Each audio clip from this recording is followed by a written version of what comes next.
மகேஷ்குமார் என்ற டிஐஜி அந்தஸ்தில் உள்ள பெண் காவலர்கள் அளித்த பாலியல் புகாரின் அடிப்படையில் பணியிடை நீக்கம் செய்திருக்கிறார்கள். இந்த நடவடிக்கையை எடுத்த தமிழக அரசுக்கு மனப்பூர்வமாக எனது பாராட்டுகளையும் வாழ்த்துக்களையும் தெரிவித்துக் கொள்கிறேன். இந்த ஐபிஎஸ் ஆஃபீஸரை எப்படி சஸ்பெண்ட் பண்ணாங்கன்றது எனக்கு உள்ளபடியே வியப்பாக இருக்குது. ஏனென்றால் உயரதிகாரிகள் மீது இது போன்ற புகார்கள் வரும்போது அரசு நடவடிக்கையை எடுக்காது. இது போன்ற ஒரு உதாரணம் யார் என்றால் திருச்சியில் இப்போது எஸ்பியாக இருக்கக்கூடிய திரு செல்வ நாகரத்னம் ஐபிஎஸ் அவர்கள். வருணோட பாதுகாப்பில் ஒரே பகுதியில் 2 சைக்கோ இருந்தால் என்ன ஆகும் அந்த மாவட்டன்றது. அவர் மீது ஒரு பெண் என்னை திருமணம் செய்து கொள்வதாக என்னோடு வாழ்ந்து விட்டு ஏமாந்து விட்டார் என்று புகார் அளிக்கிறார்கள். செல்வநாகரத்னம் விஷயத்தில் ஒரு படி கூட போய் என்னென்ன பண்ணுறாருன்னா, ஒரு பொண்ணு ரிலேஷன்ஷிப்பில் இருக்காங்க, பிரேக் ஆகிடுச்சு, அந்த பொண்ணு புகார் கொடுக்குது. அந்த பொண்ணு மேலே பெங்களூரில் ஒரு கேஸ் போட சொல்லி அந்த பொண்ணை 6 மாதம் தலைமறைவாகுது. ஒன்று மேலே அதை ஃபைன் கட்டுற கேஸ் அப்ஸ்காண்டிங் ஆகி படாத பாடுபட்டுருச்சு. இப்போ தூத்துக்குடியில் இருக்கக்கூடிய ரவுடிகளோடு செல்வநாகரத்னத்திற்கு இருந்த தொடர்பை பயன்படுத்தி அந்த ரவுடிகளை விட்டு இந்த டைரக்ட் ஐபிஎஸ்ன்றவங்க பெரிய லாபி, அவங்க கிட்டே போக முடியாது. ஸோ இவர் மகேஷ்குமார் குரூப் 1 ஆஃபீஸர்ன்றதுனால அவர் மேலே வேகமாக நடவடிக்கை எடுத்துட்டிங்களா, அல்லது மகேஷ்குமாருக்கு வருண் போலவோ செல்வநாகரத்னம் போலவோ உதயநிதியோடு தொடர்பு இல்லாததன் காரணமாக இவர் மீது நடவடிக்கை எடுத்தீர்களான்ற சந்தேகம் எழுகிறது. பாரபட்சம் இல்லாமல் எல்லார் மீதும் நடவடிக்கை எடுங்க. செங்கோட்டையனோடு நெருக்கமானவர்களோடு பேசினேன். அண்ணன் மன வருத்தத்தில் இருக்கார். அவருக்கு மன வருத்தம், நமக்கு உரிய முக்கியத்துவம் கொடுக்கப்படவில்லை. நாளை செங்கோட்டையனோடு சேர்ந்து கொண்டு தங்கமணி, வேலுமணி போன்ற மூத்த அமைச்சர்கள் செங்கோட்டையனோடு சேருவார்கள். எடப்பாடியோட தலைமையை ஏற்றுக்கொள்வதா இல்லையா என்பது நான் திரு செங்கோட்டையன் அவர்களை பார்த்தேன்ல, உண்மையிலேயே மனசுக்கு ஒரு முதல் முறையாக நேராக பார்த்தபோது என் மனதில் எழுந்த ஒரு விஷயம், இவர் ஏன் பொதுச் செயலாளர் ஆகல?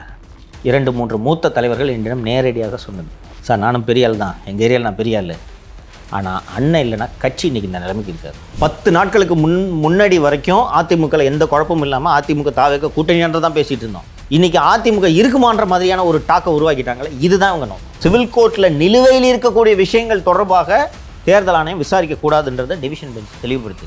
இப்போ இவங்க எப்படி விசாரணை நடத்தினாலும் ஏடிஎம்கே போயிட்டு சார் இது சிவில் கோர்ட்டில் பெண்டிங், எல்லாமே கனெக்டட் மேட்டர்ன்றதையும் கோர்ட்டு சொல்லிடுச்சு. ஸோ இது எந்த சிக்கலும் இல்லை. பிறவியில் பன்னீர்செல்வம் தலைவர் அல்ல, அடிமையாகத்தான் இருக்கும். வணக்கம் சோக்கு மீடியா நேயர்களே, இன்றைய அரசியல் அரட்டையில் தமிழகத்தில் நடந்த பல்வேறு அரசியல் நிகழ்வுகளை பற்றி பேச இருக்கிறோம். வாருங்கள் சார். வணக்கம். வணக்கம் இல்லையா? வணக்கம்மா சார். நீங்கள் போகும்போது 2 லட்சம் சப்ஸ்கிரைபர் இருந்தது. நீங்கள் வரும்போது பார்த்தீங்கன்னா 2,04,000 சப்ஸ்கிரைபரை நாங்கள் 2 பேரும் சேர்ந்து எங்கள் கடும் உழைப்புனால வளர்த்து வச்சுருக்கோம். அந்த 2,04,000 உங்கள் 2 பேரால் தான் வந்துச்சுன்றதை நான் மனப்பூர்வமாக சொல்கிறேன். எனக்கு இதில் எந்த விதமான தயக்கமும் இல்லை. நம்ம நேயர்களுக்கு தான் நன்றி கடன் பட்டிருக்கோம். ரொம்ப குறுகிய காலத்தில் நம்ம எவ்வளோ கஷ்டப்பட்டு இந்த சேனலை நடத்துகிறோன்றது நேயர்களுக்கு நன்றாகவே தெரியும். கடுமையான நெருக்கடிகள், வெளியூர் போனால் கூட விட மாட்டுறாங்க, பார்த்துருப்பீங்க நீங்கள். இதற்கெல்லாம் நடுவில் மக்கள் சார்ந்து மக்கள் பிரச்சனைகளை நாம் பேசுவதால் தான் நமக்கு இந்த ஆதரவு. அதனால் மக்களுக்கு நாம் நன்றி கடன் பட்டிருக்கோம். தொடர்ந்து நம்ம சேனல் இவ்வளோ இடையூறுக்கு இடையிலையும் நடத்துறது இன்னும் பேங்க் அக்கௌண்ட் கூட இல்லை, உங்களுக்கு தெரியும். இவ்வளோ இடையூறுகளுக்கு இடையிலும் நடத்துவது யாராவது இந்த பணியை செய்ய வேண்டும். ஒரு சொசைட்டியில் கேள்வி கேட்பார் இல்லாமல் போய்விடக்கூடாதுன்னு அதை புரிந்து கொண்டு தான் மக்களும் அங்கீகரித்து நமக்கு வெகு விரைவாக, இன்னும் சொல்ல போனால் 2 மாதம் ஆரம்பித்து 3 மாதம் ஆகுது. 1 மாதம் நான் திருப்பி உள்ளே போயிட்டேன்.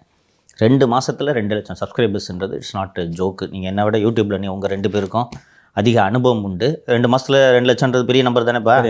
பெரிய நம்பர். அதனால் இந்த அங்கீகாரத்தை கொடுத்த மக்களுக்கு நாம் இந்த நேரத்தில் சொல்ல விரும்புவது, தொடர்ந்து உங்களுக்காக எவ்வளவு இடையூறுகள் வந்தாலும் எங்கள் பணிகளை தொடர்ந்து செய்வோம் அப்படின்றது தான்.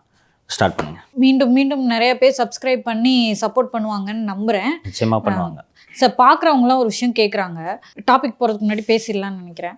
சங்கர் சாருக்கும் கும்பமேளாக்கும் என்ன சம்மந்தம் அப்படின்னு கேட்குறாங்க. ஸோ பொதுவாக இந்த மாதிரியான இந்த தர்மசாலா கூட போன தடவை போயிட்டு வந்தீங்க, இந்த மாதிரிலாம் நீங்கள் போகிறீங்களா? இது எதுக்கு சார் போகிறீங்க? டீட்டெயிலாக நானும் லியோவும் தனியாக ஒரு ஷோவில் உட்காந்து பேசுகிறோம். மெயினாக நான் தெரிந்து கொள்ள விரும்புவது, 12 வருஷத்துக்கு ஒரு முறை நடக்கிற இந்த கும்பமேளா. அதுக்கு முன்னாடி நான் கேதார்நாத்துக்கு பாத யாத்திரா போயிருக்கேன், குதிரையில் போயிருக்கேன், வருடம் போவேன். அந்த கோவிட் வந்ததுலேருந்து அது அப்படி நின்று போச்சு. அந்த மக்களை எது ஈர்க்கிறதுன்றதை நான் புரிஞ்சுக்கணுன்றதை விரும்புகிறேன். இங்கே உட்காந்துக்கிட்டியாப்பா சாமியெலாம் இல்லைப்பா நீங்கள் சொல்கிறதுன்றது எளிது. ஆனால் ஏன் அந்த மக்கள் வருகிறார்கள்? எவ்வளவோ கையில் காசு இல்லை, உடல் நிலை போதுமான அளவுக்கு ஒத்துழைக்கவில்லை, இப்படியெல்லாம் இருந்தும் கூட எப்படியாவது அந்த கடவுளை போய் பார்த்துடணும் அப்படின்ற அந்த நம்பிக்கையை நம்ம புரிந்து கொள்ள வேண்டும். அவங்க தான் மெஜாரிட்டி. அவங்கள புரிந்து கொள்ளனா அப்புறம் அவர்களுக்காக நம்ம பேசுகிறோன்றதுல என்ன இருக்குது? ஸோ இதெல்லாம் பார்த்து இது ஒரு அனுபவம். அங்கே நாங்கள் போகும்போது கூட்டம் நினைத்து பார்க்க முடியாத அளவுக்கு பெரும் கூட்டம் அது. ஸோ இது என்னன்றது அண்டர்ஸ்டாண்ட் பண்ணிக்கணும். அங்கே இங்கே உட்காந்துட்டு குறை சொல்லிட்டு இருந்தீங்கன்னா, அதனால இதை போய் ஒரு விசிட் பண்ணி பார்த்துடணும் அப்படின்றது விருப்பம். அதன் அடிப்படையில் தான் போனது. நீங்கள் அந்த கும்பமேளாவுக்கு போயிட்டு வந்த அந்த இடைவெளியில் வந்து தமிழகத்தில் பல்வேறு அரசியல் நிகழ்வுகள்லாம் நடந்தது. கண்டிப்பாக நீங்கள் பார்த்துருப்பீங்க. 2 நாட்களுக்கு முன்பு வந்து சென்னை உயர்நீதிமன்றம் வந்து இரட்டை இலை வழக்கு தொடர்பாக சில உத்தரவுகளை வந்து போட்டாங்க. இந்த உத்தரவுகள் வந்து அதாவது அதிமுக வந்து பிரிந்த சில பேருக்கு வந்து மிகுந்த மகிழ்ச்சி அளிக்கிறது. ஏன்னா அவங்க தொடர்ந்து பேட்டியெல்லாம் கொடுத்த வண்ணம் இருக்கிறாங்க. இனிமேல் வந்து எடப்பாடி வந்து பொதுச் செயலாளர் பதவியில் இருக்க மாட்டார், இரட்டை இலச்சினம் முடக்கப்படும் அப்படின்னு சொல்லிட்டு செய்திகள்லாம் சமூக வலைதளங்களில் பரவுது. அவர்களும் வந்து பேட்டி கொடுக்குறாங்க. அது என்ன உத்தரவு அப்படின்னு சொல்லிட்டு சொன்னால் நல்லாயிருக்கும். ரொம்ப டீட்டெயிலாக வேணால் எக்ஸ்பிளைன் பண்ணுறேன். அதுக்கு முன்னாடி ஒரு சில விஷயங்களை பேசிவிட வேண்டும் என்று நினைக்கிறேன். அதை முடிச்சுட்டு நம்ம அதுக்கப்புறம் போகலாம். இன்றைக்கு செய்தித்தாள்களில் வந்து மகேஷ்குமார் என்ற டிஐஜி அந்தஸ்தில் உள்ள போக்குவரத்து இணை ஆணையராக வேலை பார்த்து கொண்டிருந்த, சென்னையில் வேலை பார்த்து கொண்டிருந்தவரை பாலியல் குற்றச்சாட்டு, பெண் காவலர்கள் அளித்த பாலியல் புகாரின் அடிப்படையில் பணி இடைநீக்கம் செய்திருக்கிறார்கள் என்ற ஒரு செய்தி இன்றைக்கி வந்திருக்கு. அது தொடர்பாக அமைக்கப்பட்ட அந்த விசாகா கமிட்டியின் பூர்வாங்க விசாரணையில் இந்த குற்றச்சாட்டுகள் உண்மை என்பதும் தெரிய வந்திருக்கிறது. முதல் படியாக இது போன்ற இந்த நடவடிக்கையை எடுத்த தமிழக அரசுக்கு மனப்பூர்வமாக எனது பாராட்டுகளையும் வாழ்த்துக்களையும் தெரிவித்துக் கொள்கிறேன். இந்த ஐபிஎஸ் ஆஃபீஸரை எப்படி சஸ்பெண்ட் பண்ணாங்கன்றது எனக்கு உள்ளபடியே வியப்பாக இருக்குது. ஏனென்றால் கீழ்நிலையில் இது போன்ற அதிகாரிகள் யாராவது இந்த வேலையை செஞ்சுட்டு டிஎஸ்பி இன்ஸ்பெக்டர் லெவலில் பண்ணாங்கன்னா மாட்டி சொல்லி முடிச்சு விட்ருவாங்க. உயர் அதிகாரிகள் மீது இது போன்ற புகார்கள் வரும்போது அரசு நடவடிக்கையை எடுக்காது. இது போன்ற ஒரு உதாரணம் யார் என்றால் திருச்சியில் இப்போது எஸ்பியாக இருக்கக்கூடிய திரு செல்வ நாகரத்னம் ஐபிஎஸ் அவர்கள். அவர் தூத்துக்குடியில் எஸ்பியாக இருந்திருக்காரு அண்டு வேறு சில மாவட்டங்களிலும் பணியாற்றியிருக்கிறார். அவர் மீது ஒரு பெண் வந்து என்னை திருமணம் செய்து கொள்வதாக என்னோடு வாழ்ந்து விட்டு ஏமாந்து விட்டார் என்று புகார் அளிக்கிறார்கள். அவர் என்கிட்ட நான் உங்களை திருமணம் செய்துக்கிறேன்னு சொல்லும்போதே அவருக்கு திருமணமாகி இருந்தது எனக்கு தெரியாது. ஒரு விஷயம் புரிஞ்சுக்கணும், இந்த ஆல் இண்டியா சர்வீஸ் ஆஃபீஸர்ஸோட வலையிலெல்லாம் ஏன் பெண்கள் போய் எளிதாக விடுறாங்கன்னா, இவங்க எல்லாருமே கிரேஸு, ஐஏஎஸ்ஸு, ஐபிஎஸ்ஸு, இவர் நம்ம கூட பேசுகிறாரு அப்படின்ட்டு போய் இவங்க விழுந்துடுறாங்க. விழுந்த உடனே சில அதிகாரிகள் அவர்களை பயன்படுத்தி கொள்கிறார்கள். செல்வநாகரத்னம் விஷயத்திலையும் இதுதான் நடந்தது. செல்வநாகரத்னம் விஷயத்தில் ஒரு படி கூட போய் என்னென்ன பண்ணுறாருன்னா, ஒரு பொண்ணு ரிலேஷன்ஷிப்பில் இருக்காங்க, பிரேக் ஆகிடுச்சு. அந்த பொண்ணு புகார் கொடுக்குது. அந்த பொண்ணு மேலே பெங்களூரில் ஒரு கேஸ் போட சொல்லி அந்த பொண்ணை 6 மாதம் தலைமறைவாகுது. ஒன்று மேலே அதை ஃபைன் கட்டுற கேஸு, மிரட்டினாங்கன்ற அந்த மாதிரி கேஸு, அரெஸ்டே அவசியம் இல்லை. இவரோட பேட்ச்மேட்டுக்கிட்ட சொல்லி பெங்களூரு காவல் நிலையத்தில் ஒரு வழக்கை பதிவு செய்து அவர்கள் அங்கிருந்து தேடுவதாக சொல்ல இந்த பொண்ணு அப்ஸ்காண்டிங் ஆகி படாத பாடுபட்டுருச்சு. இதுபோக தூத்துக்குடியில் இவர் பணியாற்றியதன் காரணமாக தூத்துக்குடியில் இருக்கக்கூடிய ரவுடிகளோடு செல்வநாகரத்னத்திற்கு இருந்த தொடர்பை பயன்படுத்தி அந்த ரவுடிகளை விட்டு இந்த பெண்ணை, பாதிக்கப்பட்ட பெண்ணை திரும்பி மிரட்டுறாரு. விசாரணை இந்த பொண்ணு போகுது, அங்கேயே மிரட்டுறாங்க இந்த ரவுடி எலிமெண்ட்ஸு. இதற்கு நடுவே திரு செல்வநாகரத்னம் மீது துறை ரீதியான விசாரணைக்கு உத்தரவிடப்படுகிறது. அந்த துறை ரீதியான விசாரணையில் சில காவல்துறை அதிகாரிகளும் சப் இன்ஸ்பெக்டர் ஒருத்தர் வந்து எவிடன்ஸ் கொடுக்குறாரு. ஆமாம் சார், இந்த ஒரு எஸ்பி இந்த பொண்ணு அடிக்கடி சேம்பருக்கு வரதை நான் பார்த்துருக்கேன்னு ஏதோ சம் எவிடன்ஸ் கொடுக்குறாரு. அந்த சப் இன்ஸ்பெக்டர் மேலே பொய்யா ஒரு வழக்கை பதிவு பண்ணி அவரை அரெஸ்ட் பண்ணுறதுக்கு ட்ரை பண்ணி அந்த சப் இன்ஸ்பெக்டர் இன்னும் சஸ்பென்ஷன் இருக்கார், நீதிமன்றத்தில் வழக்கு தொடுத்திருக்கிறார். இது போல் புகாருக்கு ஆளான அதிகாரிகளை நான் சென்சிட்டிவ் போஸ்ட்டில் போடுவாங்க. லாண்ட் ஆர்டர் இது தொடர்பான விஷயத்தில் போட மாட்டாங்க, எங்கேயாவது ஒதுக்குப்புறமாக வச்சுருப்பாங்க. திரு செல்வநாகரத்னமும் காவலர் பயிற்சி கல்லூரியில் தான் எஸ்பியாக இருந்தார். அதற்கு பிறகு திரு செல்வநாகரத்னத்தை சென்னை மயிலாப்பூர் டிசியாக போட்டு 1 வாரத்தில் மீண்டும் சென்ட் தாமஸ் மவுண்ட் டிசியாக போட்டு இப்போது திருச்சி காவல்துறை கண்காணிப்பாளராக திரு செல்வநாகரத்னம் வேலை செய்து கொண்டிருக்கிறார். இவருக்கு யார் பாதுகாப்புன்னு கேட்டிங்கன்னா, ஏற்கனவே மனப்பிரட்சி நோய்க்கு ஆளானவர் என்று சமூகத்தால் அறியப்படக்கூடிய திருச்சி ஊரக ரேஞ்ச் டிஐஜி திரு வருண்குமார் அவர்கள். நான் கஸ்டடியில் இருக்கும்போது உனக்கு வருண்குமார் கஷ்டப்பட்டு ஒரு கஷ்டப்பட்ட குடும்பத்திலேருந்து ஐபிஎஸ் ஆகி வந்திருக்கான், உனக்கு என்ன பிரச்சனை? அவன் ஐபிஎஸ் ஆனது. சார், அவர் ஐபிஎஸ் ஆனது எனக்கு பிரச்சனை இல்லை. ஒரு விக்டிம் ஒரு ரிலேஷன்ஷிப்பில் எல்லோரும் இருக்கிறதுன்றது சகஜம். பிரேக் ஆகிடுச்சுன்னா அதுக்காக அந்த பொண்ணு மேலே பொய் கேஸ் போட்டு விட்டு அந்த பொண்ணு 6 மாதம் தலைமறைவாக வச்சு அந்த பொண்ணுக்கு கிட்டத்தட்ட மனச்சிதைவு நோய் ஏற்படுற அளவுக்கு விரட்டுறதுன்றது எப்படி சார் ஒரு எளிதாக எடுத்துக்கொள்ள முடியும்? விக்டிம் என்கிட்ட வர்றாங்க, என்கிட்ட வந்து நீங்கள் எனக்கு ஜஸ்டிஸ் பண்ணுன்னு கேட்டாங்க, நான் எப்படி சும்மா இருக்க முடியும் அப்படின்னு சொன்னேன் நான். இப்போது இந்த செல்வநாகரத்னத்தையே திருச்சி எஸ்பியாக வருணோட பாதுகாப்பில் ஒரே பகுதியில் 2 சைக்கோ இருந்தால் என்ன ஆகும் அந்த மாவட்டன்றதுக்கு இது ஒரு உதாரணம். சமீபத்தில் மணப்பாறையில் ஒரு பள்ளி ஆசிரியர் சிறுமிகளிடம் தவறாக நடந்து கொண்டான ஒரு சிக்கல் வந்துச்சு. அப்போ ஏற்கனவே ஒரு செக்ஷுவல் மொலஸ்டர் கொண்டு போய் அங்கே எஸ்பியாக போட்டிங்கன்னா மக்களுக்கு விசாரணையில் எப்படி நம்பிக்கை வரும், காவல்துறை மேலே எப்படி நம்பிக்கை வரும்? இப்போது இந்த மகேஷ்குமாரை சஸ்பெண்ட் பண்ணியிருக்கிறத பார்க்கும்போது மகேஷ்குமார் வந்து குரூப் 1 தேர்வு எழுதி 99 பேட்ச்னு நினைக்கிறேன், டிஎஸ்பி பேட்ச், குரூப் 1 தேர்வு எழுதி ஐபிஎஸ் அதிகாரியாக உயர்ந்திருப்பவர். இந்த டைரக்ட் ஐபிஎஸ்ன்றவங்க பெரிய லாபி, அவங்க கிட்டே போக முடியாது. ஸோ இவர் மகேஷ்குமார் குரூப் 1 ஆஃபீஸர்ன்றதுனால அவர் மேலே வேகமாக நடவடிக்கை எடுத்துட்டிங்களா, அல்லது மகேஷ்குமாருக்கு வருண் போலவோ செல்வநாகரத்னம் போலவோ உதயநிதியோடு தொடர்பு இல்லாததன் காரணமாக இவர் மீது நடவடிக்கை எடுத்தீர்களான்ற சந்தேகம் எழுகிறது. பாரபட்சம் இல்லாமல் எல்லார் மீதும் நடவடிக்கை எடுங்கன்றோம். இது போல் இந்த இந்த உமன் கான்ஸ்டபிள் தைரியமாக வந்து சொல்லுது இந்த மாதிரி ஒரு டிஜன் இப்படி பண்ணிட்டாருன்ட்டு. இது போல் எத்தனை விவகாரங்கள் வெளிப்பார்வைக்கு வெளிச்சத்துக்கு வராமல் இருக்கிறது தெரியுமா? ப்ராப்பராக விசாரணை எடுத்திங்கன்னா இந்த மாதிரியான ஹாரஸ்மெண்ட்டு நிற்கும். அப்போது அந்த பொண்ணு, அந்த செல்வநாகரத்னத்தோட விக்டிம் எவ்வளோ கஷ்டப்பட்டாங்கன்னு சொன்னேன். She went to the extent of committing suicide. அவ்வளோ டார்ச்சர் கொடுத்துருக்காரு. எதுக்கு? இவர் கூட ரிலேஷன்ஷிப்பில் இருந்ததுக்கு, ரவுடிங்கில் வச்சு மிரட்டுறது, வக்கீலை வச்சு மிரட்டுறது. ஒரு பொண்ணு விவரம் தெரியாமல், இப்போ கொஞ்சம் சட்டம் தெரிஞ்சவங்களுக்கு போய் டக்குன்னு இது என்ன கேஸுங்கன்னு வக்கீல்கிட்ட கேட்டால் சொல்லுவாங்க. உங்களுக்கு எதுவுமே தெரியாமல் பெங்களூர் போலீஸ் கூப்பிட்றாங்கன்னா நீங்கள் என்ன கேஸுன்னு உங்களுக்கு தெரியும். 6 மாதம் தலைமறைவாக இருந்து வீட்டில் இருக்கவங்களுக்கே சொல்லாமல் தலைமறைவு. அப்புறம் வீட்டில் இருக்கிறவங்களுக்கு விவரம் தெரிஞ்சோன்னே ஏமா இதுக்கேமா இப்படி கஷ்டப்பட்டுருக்க, வாமா பார்த்துக்கலாம் அப்படின்னு சொல்லிட்டு போய் பார்த்தா பெங்களூருக்கு போகிறாங்க, ஃபைன் 1000 ரூபாய். இவ்வளோதான் அந்த கேஸு.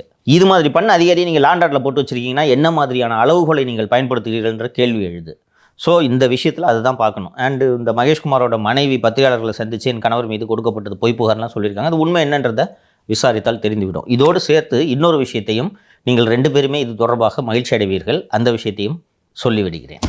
சவுக்கு மீடியா மீதும் என் மீதும் உங்கள் மீதும் போடப்பட்ட ஒரு வழக்கு என்னவென்றால், திரு வராகி அவர்கள் மீது பதிவு செய்யப்பட்ட வழக்கு பொய் வழக்கு என்று நாம் நமது ஷோவில் பேசணும்னு சொல்லிட்டு தான் உங்கள் மீது என் மீது எல்லாம் வழக்கு போட்டாங்க. திரு வராகி அவர்கள் மீது பதிவு செய்த 5 வழக்குகளையும் சிபிசிஐடி விசாரிக்க வேண்டும் என்று சென்னை உயர்நீதிமன்றம் உத்தரவிட்டிருக்கிறது. இது மிக மிக ஒரு முக்கியமான தீர்ப்பு. அந்த கேஸில் ஒரு வராகியோட கேஸ் வழக்கில் ஜட்ஜ்மெண்ட்டில் இதில் என்னென்னா, அன்ஃபார்ச்சுனேட்லி இந்தியன் எக்ஸ்பிரஸை தவிர வேறு எந்த மீடியாவும் இந்த ஜட்ஜ்மெண்ட்டை ரிப்போர்ட் பண்ணல. அந்த வராகி கேஸில் சொல்கிறாங்க, திரு வராகி அவர்கள் தனது பணியை, பத்திரிகையாளர் பணியை கூடாது என்பதற்காகவும் செய்யாமல் தடுப்பதற்காகவும் சென்னை மாநகர ஆணையர் திரு அருண் அவர்களும் இந்த வழக்கின் புலனாய்வு அதிகாரியான உதவி ஆணையரும் திட்டமிட்டு வேலை செய்திருக்கிறார்கள். அதுவும் குறுகிய காலத்தில் 5 வழக்குகள் பதிவு செய்யப்பட்டுள்ளன என்பது தெரிய வருகிறது. இந்த சூழ்நிலையில் திரு அருண் அவர்கள் கீழுள்ள சென்னை காவல்துறை இந்த வழக்கை விசாரணை செய்தால் நேர்மையாக இந்த விசாரணை நடைபெறாது என்ற முடிவுக்கு இந்த நீதிமன்றம் வருகிறது. அந்த அடிப்படை இன்னொன்று, ஒரு நேர்மையான நியாயமான விசாரணை என்பது ஆர்டிகல் 21 படி அனைத்து குடிமகனுக்கும் அரசியலமைப்பு சாசனம் வழங்கியுள்ள உரிமை. அது இந்த விவகாரத்தில் மீறப்படுகிறது என்று இந்த நீதிமன்றம் நம்புகிறது. அதனால் இந்த வழக்கின் புலன் விசாரணை அனைத்தையும் சிபிசிஐடி விசாரணைக்கு, அவர் சிபிஐ இன்வெஸ்டிகேஷன் கேட்டார், சிபிசிஐடி விசாரணைக்கு உத்தரவிடுகிறேன்னு சொல்லிட்டு ஜஸ்டிஸ் இளந்தரையன் தலைமையிலான அமர்வு வந்து உத்தரவிட்டிருக்கிறது. இது ரொம்ப சிக்னிஃபிகண்ட்டான விஷயம். இதைத்தான் நாம் பேசணும். இப்போ கோர்ட்டு மேலே கேஸ் போடு, நம்ம மேலே போட்ட வழக்கு என்ன, நம்ம மீடியா மேலே போட்ட வழக்கு. வாராகியை பற்றி எதுக்கு பேசுனீங்க? அந்த கேஸு புலனாய்வில் இருக்கக்கூடிய ஒரு வழக்கை நீங்கள் பேசி வழக்கின் அதிகாரியை புலனாய்வு செய்ய விடாமல் தடுத்துட்டீங்கன்னா தான் நம்ம 3 பேர் மேலே கேஸு. இப்போ ஹைகோர்ட்டு சொல்லியிருக்கேன், நீ ஒழுங்காக நீ விசாரிச்சா ஒழுங்காக விசாரிக்க மாட்டேன். இதைத்தானே நாம் பேசணும். நம்ம தொடர்ந்து சொல்லிக்கிட்டு இருக்கோம், அதிகாரிகளால் இந்த அரசுக்கு அவப்பெயர்ன்றது க்ளீனாக சொல்லிட்டாங்க. வராகி அவர் வேலை செஞ்சுட்ருக்கார், நீதிமன்றத்தில் பொதுநல வழக்குகளை தொடுத்திருக்கிறார். அந்த ஒரு ட்வீட் போட்டார்ல, சில அதிகாரிகள் பற்றி நான் போட போகிறேன்னு, அதையும் நீதிமன்றம் பரிசீலனையில் எடுத்திருக்கு. இவரை வந்து ஒரு விசில் ப்ளோவராக தான் பார்க்கணும். ஸோ விசில் ப்ளோவிங் ஆக்டிவிட்டீஸை நிறுத்துறதுக்காக தான் இந்த 5 கேஸு குயிக் டைமில் போட்டிருக்கு என்பது தெரிய வருகிறது அப்படின்னு சொல்லியிருக்கிறாங்க. இதுவும் வந்து இந்த கவர்மெண்ட்டுக்கு ஒரு தேவையில்லாத அவப்பெயர். இப்போது நம்மக்கிட்ட பேசுனதுக்காக நம்ம மேலே இன்னொரு கேஸ் போட்டாங்களே, இப்போ நம்ம குவாஷுக்கு போகும்போது என்ன ஆகுன்றதை நாம் பார்த்துக்கலாம். இன்னொன்று, நீதிபதி திரு ஜி.ஆர். சுவாமிநாதன் அவர்கள் எனக்கு ஜாமீன் கொடுத்த வழக்கிலேயே இதில் தெளிவாக சொல்லிட்டார், ஒரு யூடியூப்பில் ஒரு வீடியோ வந்துச்சுன்னா அது எப்படி புலன் விசாரணை பண்ணுறதை தடுக்கும் என்ற கேள்வி எழுப்பிட்டார். 5 வழக்கையும் சிபிசிஐடிக்கு அனுப்பியிருக்காங்க. சிபிசிஐடியும் மாநில அரசின் கட்டுப்பாட்டில் தான் இருக்கிறது என்பதால் சிபிசிஐடியில் ஐஜியாக இருக்கக்கூடிய திரு அன்பு அருணை காப்பாற்ற வேண்டும் என்று முனைய மாட்டார் என்று நான் நம்புகிறேன். காப்பாற்றினால் நாளை அன்புக்கும் இதே கருதி தான். ஏன்னா அன்பு வந்து ஏற்கனவே திமுக அதிகாரின்னு தான் சொல்கிறாங்க. மதுரையில் தினகரன் ஊழியர்கள் 3 பேர் எரித்து கொல்லப்பட்ட போது அந்த ஸ்பாட்டில் இருந்த எஸ்பி அன்பு தான். அப்புறம் அந்த வழக்கு விசாரணைக்கு வரும்போது நான் எதையும் பார்க்கலன்னு சொல்லிட்டேன். ஏன்னா வழக்கு விசாரணை திமுக ஆட்சியில் வருது சொல்லிட்டாரு. இருந்தாலும் இந்த நிகழ்ச்சியின் வாயிலாக பதிவு செய்கிறோம். அருணையோ இல்லை வேறு யாரையோ காப்பாற்றுவதற்கு திரு அன்பு அல்லது சிபிசிஐடியில் இருக்கக்கூடிய வேறு அதிகாரிகள் முனைந்தால் வராகியும் சும்மாட மாட்டார், நானும் சும்மாட மாட்டோம். சரிங்களா? அருண் போன்றவர்களுக்கு நீதிமன்றம் இருக்கிறது, இஷ்டத்துக்கு ஆட முடியாதுன்றதுக்கு இது ஒரு உதாரணம். நீங்கள் சொன்ன அந்த அதிமுக விவகாரத்துக்கு வரும். ஃபஸ்ட்டு செங்கோட்டையன் இஷ்யூலேருந்து போனால் கரெக்டாக இருக்கும்னு நினைக்கிறேன் நான். செங்கோட்டையன் அவர்கள் எடப்பாடி பழனிசாமி அவர்களுக்கு இந்த அத்திக்கடவு அவிநாசி திட்டத்தை கொண்டு வந்ததற்காக விவசாயிகள் சார்பில் ஒரு பாராட்டு விழா நடைபெற்றது. அந்த விழாவுக்கு மறுநாள் அல்லது அதற்கு மறுநாள் என்று நினைக்கிறேன் திரு செங்கோட்டையன் அவர்கள் நான் அந்த விழாவை புறக்கணித்தேன், ஏன்னா அம்மா படமும் எம்ஜிஆர் படமும் போடவில்லை என்று பத்திரிகையாளர்களை சந்தித்து ஒரு பேட்டி கொடுத்தார். அந்த பேட்டி வைரலாக போச்சு. 2 நாளாக தொலைக்காட்சிகள் இது தொடர்பான விவாதத்தை செய்து கொண்டிருக்கிறார்கள்ன்றதை நம்ம பார்த்தோம். ஒரு விஷயம் மட்டும் தெளிவாக என்னால் சொல்ல முடியும். பிஜேபியின் தூண்டுதலில் திரு செங்கோட்டையன் அவர்கள் இந்த பேட்டியை கொடுக்கவில்லை, அது மட்டும் தெரியும். ஏன்னா பிஜேபி எப்படியாவது அண்ணா திராவிட முன்னேற்றக் கழகத்தை மிரட்டி கூட்டணிக்கு பணிய வைக்க வேண்டும் என்பதில் தீவிரமாக இருக்கிறார்கள். அதை ஒட்டி தான் செங்கோட்டையனோட அந்த ரெபலியன் பார்க்கப்பட்டது. ஸோ நியூஸ் எப்படி வந்துச்சுன்னா, இது ஒரு இண்டிகேஷன். செங்கோட்டையன் அவர்கள் பேசுவது, செங்கோட்டையன் ஒரு சீனியர் லீடரு, எடப்பாடியோட சீனியரு, எம்ஜிஆர் காலத்துலேருந்து இருக்கா சார்? 77 எம்எல்ஏ, 77 எம்எல்ஏ கட்சி ஆரம்பித்து எம்ஜிஆர் ஆட்சி பிடிக்கிற முதல் தேர்தலில் எம்எல்ஏ, அதிமுக தொடங்கிய பிறகு உருவான முதல் எம்எல்ஏ இவர், அந்த பேட்சில் இவர் எம்எல்ஏ. ஸோ அவரை போன்றவர் இந்த மாதிரி வெளியில் வந்து பேசுவது என்பது திரு எடப்பாடி பழனிசாமி அவர்களுக்கான நேரடி சேலஞ்ச் என்று பார்க்கப்பட்டது ஒன்று. அப்புறம் ஊடகங்களில் கசிந்த செய்திகள், வெளியான செய்திகள்லாம் என்னென்னா, செங்கோட்டைன்றது ஒரு இண்டிகேஷன், ஒரு பெரிய சிக்கலோட இண்டிகேஷன். நாளை செங்கோட்டையனோடு சேர்ந்து கொண்டு தங்கமணி, வேலுமணி போன்ற மூத்த அமைச்சர்கள் செங்கோட்டையனோடு சேருவார்கள். சேர்ந்து கொண்டு எடப்பாடியோட தலைமையை ஏற்றுக்கொள்வதா இல்லையா என்பது அப்போது மீண்டும் கேள்வியாக எழும். இணை ஒருங்கிணைப்பாளர் பதவிகள் உருவாக்கப்பட்ட போது அதிமுக என்ன நெருக்கடியில் இருந்ததோ அது போன்ற நெருக்கடிகள் எழும். இப்போது இன்றைக்கி எடப்பாடி பழனிசாமி தலைமையை எல்லாரும் ஏற்றுக்கிட்டாங்க, செங்கோட்டையனும் ஏற்றுக்கொண்டவர் தான். அவர் தலைமையை ஏற்றுக்கிட்டு தானே இவ்வளோ நாளாக கட்சியில் இருந்துகிட்டு இருக்கார், ஏற்றுக்கொண்டவர் தான். இப்போது திடீரென வந்து இவர் இப்படி பேசும்போது நாளை மற்ற தலைவர்கள் இவர் பின்னால் சேரலாம். சேர்ந்துட்டு திருப்பி ஒரு தர்ம யுத்தம் போன்ற ஒரு சுச்சுவேஷன் உருவானா அதிமுகவோட கதி என்ன அப்படின்ற கேள்வி எல்லோரிடமும் எழுகிறது. பிஜேபி எப்படியாவது அண்ணா திராவிட முன்னேற்ற கழகத்தை 26 தேர்தலுக்கு கூட்டணிக்கு கொண்டு வர வேண்டும் என்பதில் மிக தீவிரமாக இருக்கிறது. அவங்க பாயிண்ட் ஆஃப் வியூலேருந்து பாருங்கள். இப்போது தாவேக மற்றும் அதிமுகவோட கூட்டணி அமைஞ்சிருது, சரிங்களா? ஒரு அணி. திமுக ஏற்கனவே வலுவாக நிலைவத்துவான்களோடு ஒரு வலுவான அணியாக இருக்கிறது, 2 அணி. பிஜேபி கதின்னா பாமக இருக்குல்ல சார், நாடாளுமன்றத்தில் என்ன நார்த். ஓகே, நாடாளுமன்ற தேர்தல் நீங்கள் அவ்வளவு கடினமாக போட்டிட்டும் நம்பர்ஸாக கன்வெர்ட் பண்ண முடியல தானே? ஆமாம். இங்கே கேரளாவில் எடுத்துக்கிட்டிங்கனாலும் சுரேஷ் கோபின்னு ஒருத்தர் ஜெயிச்சிட்டா இருப்பா. இங்கே இவங்க திருமதி சௌமியா அவர்கள் பார்டரில் மிஸ் பண்ணாங்க, ஓகேவா? பார்டரில் மிஸ் பண்ணாலும் தோல்வி தான் இல்லையா? என்ன கதி? இப்போ 26 நீ தான் இப்போ பிஜேபியோட ஸ்ட்ராட்டஜியை பிளான் பண்ணுற ஆளுன்னு வச்சுக்கோ. 26 உனக்கு என்ன ஆப்ஷன், என்னென்ன ஆப்ஷன் சொல்லுங்கள்? இந்த பக்கத்து ஏடிஎம்கே ஒரு அணி, இது உங்கள் திமுக ஒரு அணி, உங்களுக்கு என்ன ஆப்ஷன்? திமுகவோட கூட்டணியே வைக்க முடியாது, ஓகேவா? அது ஒன்று. நீங்கள் மறைமுக கூட்டணியில் இல்லை பின்ன என்ன வேணால் பண்ணிக்கலாம். நேரடியாக 2 பேரும் சேர்ந்து மக்கள்கிட்ட ஓட்டு கேட்க முடியாது. அது வந்து பாஜகவுக்கும் வந்து செட் பேக் இல்லை, திமுகவும் செட் பேக். கரெக்ட், ஓகேங்களா? இவங்க வந்து சமீபத்தில் தான் கூட்டணியிலேருந்து பிரிஞ்சாங்க அதிமுக. ஸோ அங்கே வந்து கொஞ்சம் வாய்ப்பு இருக்குது, அதனால் அங்கே ட்ரை பண்ணி பார்க்கலாம்னு சொல்லிட்டு முடியாதுன்றாங்க, முறுக்கிக்கிறாங்க. வேறு என்ன ஆப்ஷன்? கட்சியை உடைப்பாங்க ஓபிஎஸ் இருக்கும்போது. என்ன ஸோ இல்லை, அது உடைக்கிறது அடுத்த ஸ்டேஜ். இல்லாமல் எப்படி போட்டி போடுறது எலெக்ஷனில்? 26 எலெக்ஷனில் இல்லாமல் எப்படி சார் போட்டு போடும்? தனியாக தான் நிற்கணும் இல்லையா? கூடுதலாக பாமகவை சேர்க்கலாம். பாமக வருவாங்களா இல்லையா அவங்களுக்கு தெரியாது. ஏன்னா ஐயா ராமதாஸ் அவர்கள் வந்து பாஜகவை சேர்த்து கொண்டதா 2024 நாடாளுமன்ற தேர்தலில் தோல்வியை உறுதி. அட்லீஸ்ட் அதிமுக கூட வச்சுன்னா அவங்க தருமபுரியில் வின் பண்ணிருக்கலாம். கிருஷ்ணகிரி 2 தொகுதியில், அது நார்த்தில் 2-3 தொகுதியில் வந்து வின் பண்ணிருப்பாங்க. ஏன்னா அந்த மார்ஜினே வந்து ஒரு 5-6 தொகுதியில் வந்து கள்ளக்குறிச்சியில் இவர் குமரகுரு வெற்றி பெற்றிருப்பார், நாமக்கல்ல வின் பண்றாங்க, வெற்றி பெற்றிருப்பார், எல்லாம் பார்டர்ல விட்டது. இன்னொன்னு இப்போ கூட ஒரு சிக்கல் வந்ததுல வின் பண்றலாம்.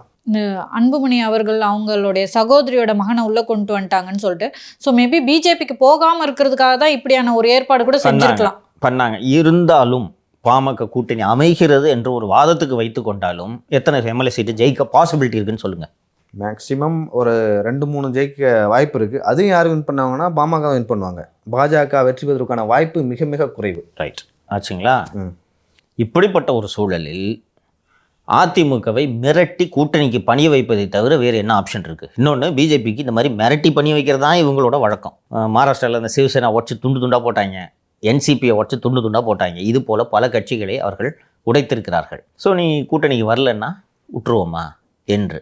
ஆனால் செங்கோட்டையனோட ரெபலியனுக்கு பின்னாடி பிஜேபி ஹேண்ட் இல்லைன்றதை மட்டும் என்னால் உறுதியாக சொல்ல முடியும். செங்கோட்டையனோட நெருக்கமானவர்களோடு பேசினேன். அண்ணன் மன வருத்தத்தில் இருக்கார். அவருக்கு மன வருத்தம், நமக்கு உரிய முக்கியத்துவம் கொடுக்கப்படவில்லை. அது யாருக்கு இருந்தாலும் இருக்கும். ஒரு சீனியர் லீடர் இருக்கும். எம்ஜிஆர் காலத்து சட்டமன்ற உறுப்பினர் அவர். யாருக்கு ஜெயலலிதாவுக்கு கேம்பெயின் மேனேஜர் அவரு. ஜெயலலிதா எப்போ தேர்தல் போனாலும் இந்த கேம்பெயின் இந்த டூர் ப்ரோக்ராம் இருக்குல்ல, சென்னையில் தொடங்கி எங்கே பேசுறது எங்கே இது அவுட் ஆஃப் படுத்துடுவாங்க. ப்ரிசைஸாக பண்ணுவார். அந்த அளவுக்கு ஒரு ஃபீல்டு ஒர்க்கர். எனக்கு உரிய அங்கீகாரம் இல்லை என்று திரு செங்கோட்டையன் அவர்கள் நினைத்திருக்கலாம்.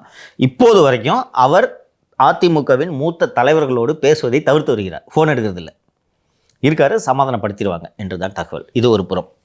இரண்டாவதாக திரு லியோ குறிப்பிட்டது போல நீதிமன்றத்தில், சென்னை உயர்நீதிமன்றத்தில் இருக்கக்கூடிய வழக்கு, உட்கட்சி விவகாரங்களை விசாரிப்பதற்கு தேர்தல் ஆணையத்திற்கு அதிகாரம் இல்லை என்ற அடிப்படையில் திரு கே.சி. பழனிசாமி, திரு எம்.ஜி. ராமச்சந்திரன், ரவீந்திரநாத் ஆகிய 3 பேரும். எம்.ஜி. ராமச்சந்திரன் யார் சார்? எம்.ஜி. ராமச்சந்திரன் ஒரு இண்டிவிஜுவல் பேர். அந்த மாதிரி இருக்குன்றதுக்காக நீ கேஸ் போட்டால் நல்லா இருக்கும்பா, எம்ஜிஆரே கேஸ் போட்டிருக்காருன்னு இருக்கும்பா, பேப்பரில் நியூஸ் வரும்பா அப்படின்ட்டு போட வச்சுருக்காங்க. அவர்கள் இந்த வழக்கு தொடுக்கிறாங்க. தேர்தல் ஆணையம் எங்களோட மனுக்களை விசாரிக்க வேண்டும் என்று ஒரு வழக்கு தொடுக்கிறார்கள். ரெட்டலையை ஒதுக்கக்கூடாதுன்னு வழக்கு தொடுக்கிறாங்க. அப்போ ஏடிஎம்கே தரப்பு போய் என்ன பண்ணுதுன்னா, இங்கே பாருங்கள், தேர்தல் ஆணையம் என்பது ஒரு ஒழுங்குபடுத்தும் ஆணையம், சரிங்களா? ஒரு அரசியல் கட்சி பதிவு செய்துள்ளபடி பொதுக்குழுவை ஒழுங்காக நடத்துகிறதா, செயற்குழுவை ஒழுங்காக நடத்துகிறதா, கட்சிக்கு உட்கட்சி தேர்தலை ஒரு குறிப்பிட்ட கால அளவுக்கு ரெகுலராக நடத்துகிறாங்களா இல்லையான்றதை பார்ப்பதற்கு மட்டும்தான் தேர்தல் ஆணையத்திற்கு அதிகாரம். யாருக்கு எந்த சிம்பிள் இல்லை, ஒரு கட்சிக்குள்ளேயே 2 பேருக்குள்ள சண்டை இருக்குன்னா இதெல்லாம் உள்ளே பூந்து பார்க்கறதுக்கு தேர்தல் ஆணையத்திற்கு அதிகாரம் கிடையாது. அதனால் தேர்தல் ஆணையத்தின் விசாரணையை நிறுத்த வேண்டும் அப்படின்னு அதிமுக ஒரு எடப்பாடி சார்பில் மனு தாக்கல் செய்யப்படுது. அதுக்கு இடைக்கால தடை விதிச்சிருந்தாங்க. இதுக்கு நடுவில் அடிப்படையில் இதில் ஒரு விஷயம் என்னன்னு நம்ம பார்க்கணுன்னா, இது எல்லா சேலஞ்சும் எங்கிருந்து எழுகிறது என்றால், பொதுக்குழுவை கூட்டி ஒருங்கிணைப்பாளர், இணை ஒருங்கிணைப்பாளர் பதவியை ரத்து செய்து மீண்டும் கட்சிக்கு பொதுச் செயலாளர் தான் தலைவர், பொதுச் செயலாளரை பொதுக்குழு உறுப்பினர்கள் தேர்ந்தெடுக்கப்படுவார்கள்னு ஒரிஜினல் பைலாவுக்கு திரும்பி போனாங்கல்ல, அந்த பொதுக்குழுவை சேலஞ்ச் பண்ணியிருக்காங்க. அது சிவில் சூட்டாக இருக்குது. சிவில் சூட்டுனா கீழமை நீதிமன்றம். இந்த வீடு காலி பண்ணுறது, சொத்து உரிமை இதுக்கெல்லாம் போடுவாங்கள்ல, இந்த நீதிமன்றத்தில் நிலுவையில் இருக்கிறது. இது இப்படி இருந்து கொண்டிருக்கும்போது இரட்டை இலை சின்னத்தை எடப்பாடி பழனிசாமிக்கு ஒதுக்கக்கூடாது அப்படின்னு கே.சி. பழனிசாமி எல்லாரும் மனு கொடுக்குறாங்க. இந்த மனுவை தேர்தல் ஆணையம் விசாரிக்கலாமா இல்லையா, இதற்கு அதிகாரம் இருக்கிறதா இல்லையான்ற கொஸ்டின் தான் இன்றைக்கி ஹைகோர்ட்டில், மெட்ராஸ் ஹைகோர்ட்டில் டிவிஷன் பெஞ்ச் முன்னாடி வருது. அப்போது டிவிஷன் பெஞ்ச் முன்னாடியே தேர்தல் ஆணையம் என்ன உறுதிமொழியை அளிக்கிறது என்றால், ஒரு கட்சியின் உள் விவகாரங்களில் தலையிட்டு விசாரணை செய்வதற்கு எங்களுக்கு அதிகாரம் இல்லை என்பதை நாங்கள் ஒப்புக்கொள்கிறோம். ஆனால் ஒரு கட்சி 2ஆ உடைஞ்சு சின்னத்தை யார் ஒதுக்குறதுன்றத விசாரித்து உத்தரவு பிறப்பிக்கிறதுக்கு எங்களுக்கு அதிகாரம் இருக்கிறது.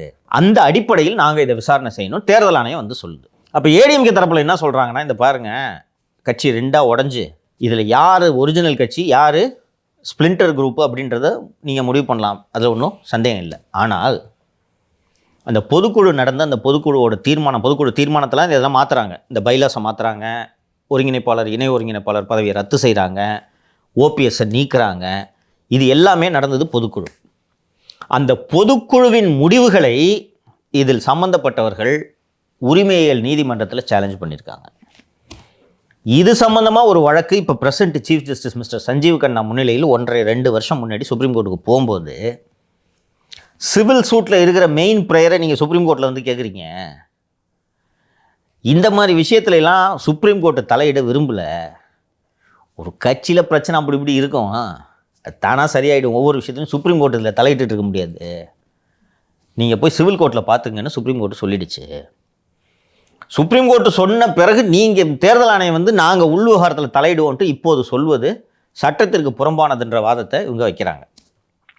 ஸோ மெட்ராஸ் ஹைகோர்ட் இப்போது கொடுத்துருக்கக்கூடிய ஜட்ஜ்மெண்ட் எதுனா, ஒரு திரு சி.வி. சண்முகம் பேசினாருன்றதை நீங்கள் குறிப்பிட்டீங்கல்ல, இதைத்தான் சொல்கிறார். தேர்தல் ஆணையத்திற்கு அதிகாரமே இல்லை, அதை தேர்தல் ஆணையமே சொல்லிட்டாங்க.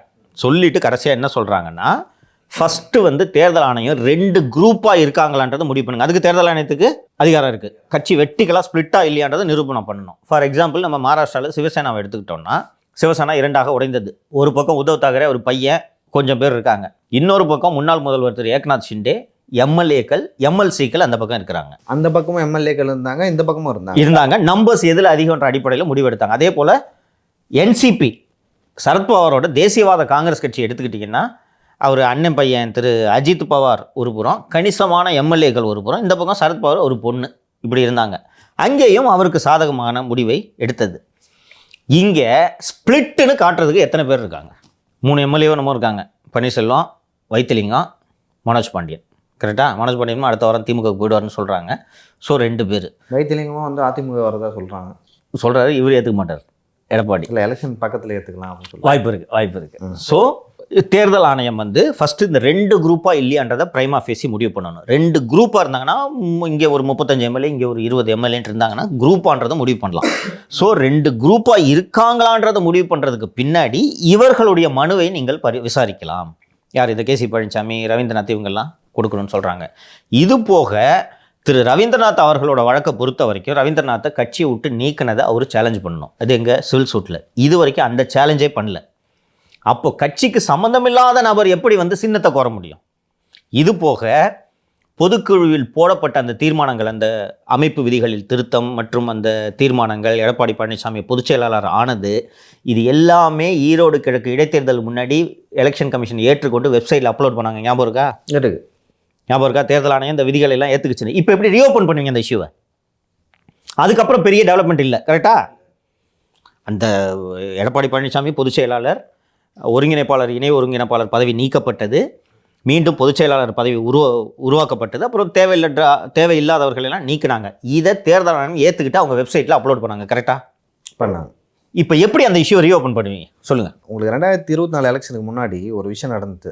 என்னென்னா, உச்சநீதிமன்றத்தில் இது சம்மந்தமாக வழக்கு போகுது. அப்போ வந்து இந்த என்டிஏ கூட்டணி இருக்கிற ஆட்கள்லாம் வந்து பிரதமர் மோடி பக்கத்தில் நின்னாங்க, எடப்பாடி பழனிசாமி நின்னார். அப்போ வரைக்கும் கூட்டணியில் இருந்தாங்க.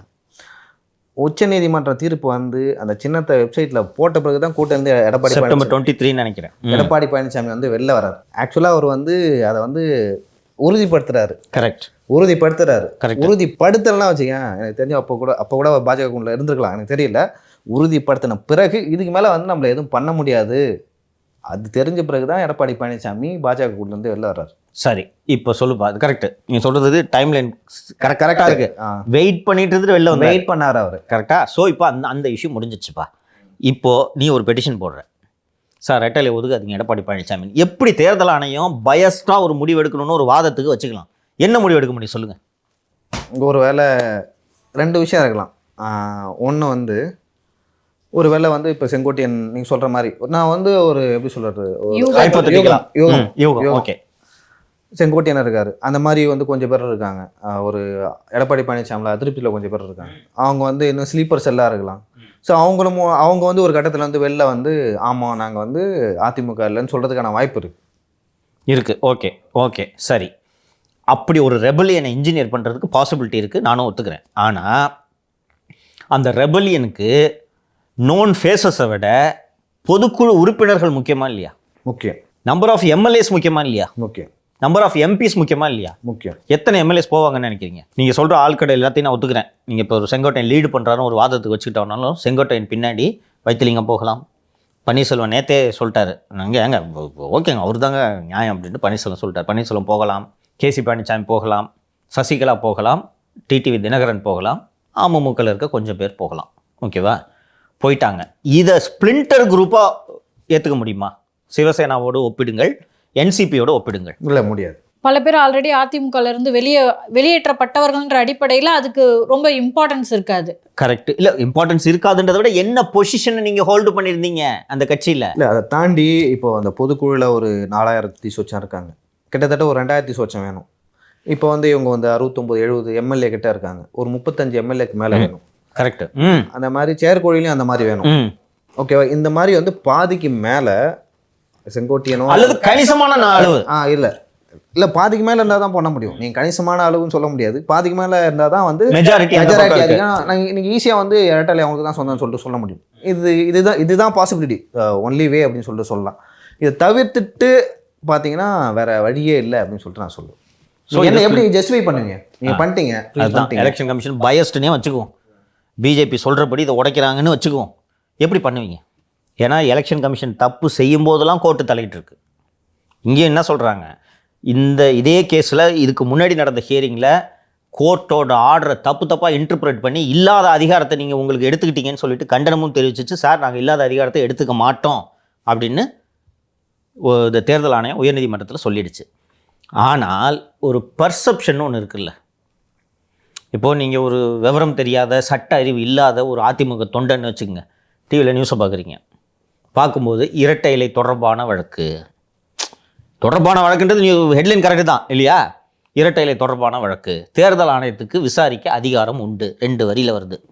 இப்போ பார்க்குற தொண்டன் மனசில் குழப்பம் ஏற்படுமா இருப்பது, என்னையா இப்போ தான் எல்லாம் முடிஞ்சிச்சு, அப்போ நம்ம கட்சி வலுவாக போல இருக்குது. இதுதான் இவர்களோட அஜெண்டா. செங்கோட்டையனை இப்போ இந்த மாதிரி இந்த அம்மா ஜெயலலிதா படத்தையும் எம்ஜிஆர் படத்தையும் வைக்கலன்னு தான் சொன்னார். அதுக்கான ஏடிஎம்காரெலாம் வீட்டுக்கு அடிவா போனால், செங்கோட்டையன் வீட்டுக்கு கூடுதல் போலீஸ் பாதுகாப்பு. பார்த்தீங்களா நியூஸை? முன்னாடி ஒருத்தர் தான் இருப்பார், சப் இன்ஸ்பெக்டர் தலைமையில் ஆயுதம் தாங்கிய போலீஸார். அவர் கேட்டார் அவங்ககிட்ட, நான் ஒரு செங்கோட்டையனை இந்த பிப்ரவரி 2023 ஈரோடு கிழக்கு தேர்தலின் போது சந்தித்து பேசியிருக்கிறேன். எனக்கு ரொம்ப ஆச்சரியமாக இருந்துச்சு. அவ்வளோ எளிமையான மனிதர், ஒரிஜினல் ஏடிஎம்காரன். புரியுதுங்களா? மன வருத்தம் எல்லா கட்சியிலும் எல்லாருக்கும் இருக்கும். ஆனால் அதுக்காக கட்சி மாதிரி வேறு எங்கிட்டு போகிறார் அவர்? இப்போ அவர் தலைமையில் அவரை பிஜேபி தலைவரை போட முடியுமா, தமிழ்நாடு தலைவரை? ஸோ அதற்கு சாத்தியக்கூறுகள் இல்லை. ஆனால் இதை பயன்படுத்தி அந்த பெர்செப்ஷன் கிரியேட் பண்ணுறதுல இது திமுகவுக்கும் சாதகமான விஷயம் தானே. ஸோ எல்லோரும் சேர்ந்து இந்த வேலையை செய்தார்கள். என்ன செய்தி பரப்பப்பட்டது என்றால், வேலுமணி, தங்கமணி, ஒரு 5-6 பெரிய தலைங்க செங்கோட்டை பின்னாடி போயிடும், எடப்பாடியை நீக்கிட்டு அதிமுகவை, ஒருங்கிணைந்த அதிமுகவை உருவாக்கப் போகிறார்கள். திரு பன்னீர்செல்வம் மீண்டும் அதே பொருளாளர் பதவிக்கு நியமிக்கப்படுவார். கட்சியில் மொத்தம் 2 பொதுச் செயலாளர்கள், ஒன்று டிடிவி தினகரன், இன்னொன்று வேறு யாரோ சொன்னாங்க. இது மாதிரிலாம் வரும் அப்படின்லாம் சொல்லும்போது இந்த நியூஸ் பரவ ஏடிஎம்கே வீக்குன்ற ஒரு சுச்சுவேஷன் உருவாகும்.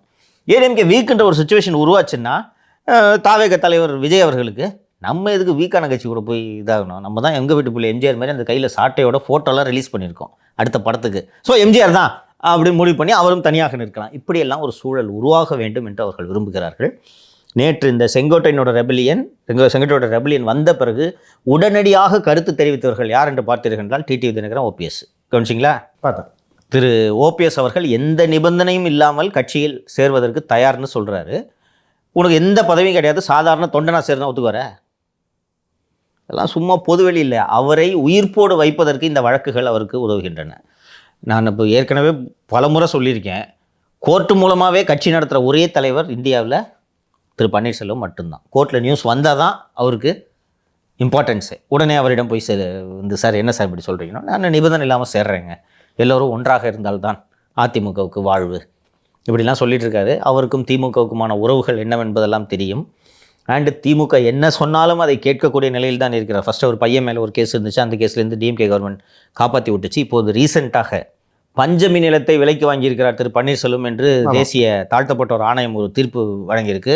ஆக்சுவலி பஞ்சமி நிலத்தை வாங்கினதுக்காக ஓபிஎஸ் மேலே land grab act state police போட மாட்டாங்க. இதிலிருந்து இது மாதிரி பல விஷயங்களில் அவரை காப்பாற்றி கொண்டு இருக்கிறார். போட மாட்டாங்க. ஆமாம், போட மாட்டாங்க. சொல்லுங்க. ஏன்னா திமுக மாதிரியே ஒரு குற்றச்சாட்டு இருக்கு. பஞ்சமி நிலன்ட்டு இருக்கு.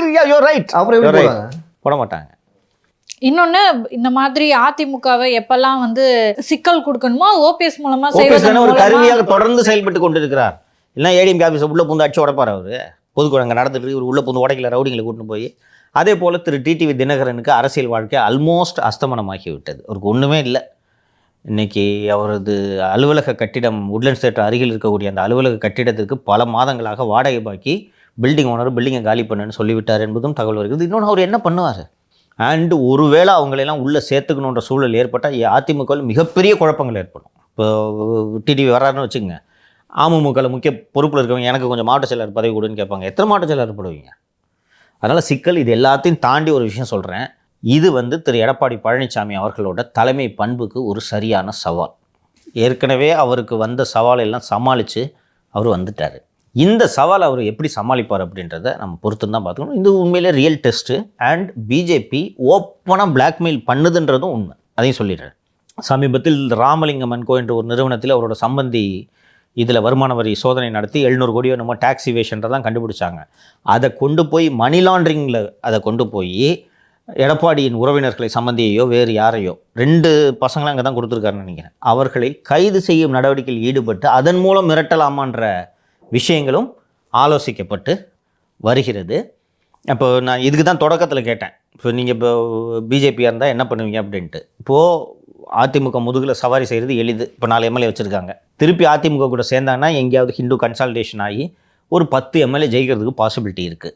ஒருவேளை அதிமுக கூட கூட்டணி இல்லைன்னா பாமகவும் லியோ சொல்கிறது மாதிரி உறுதியாக பிஜேபி கூட்டணியில் இருப்பாங்கன்றதெல்லாம் சொல்ல முடியாது. அவர் போய் லாஸ்ட்டில் எனக்கு ஒரு 10 சீட்டு கொடுத்தாலும் பரவாயில்லன்னு ஏடிஎம்கே கிட்ட போகிறதுக்கான பாசிபிலிட்டி அதிகம் இருக்குது.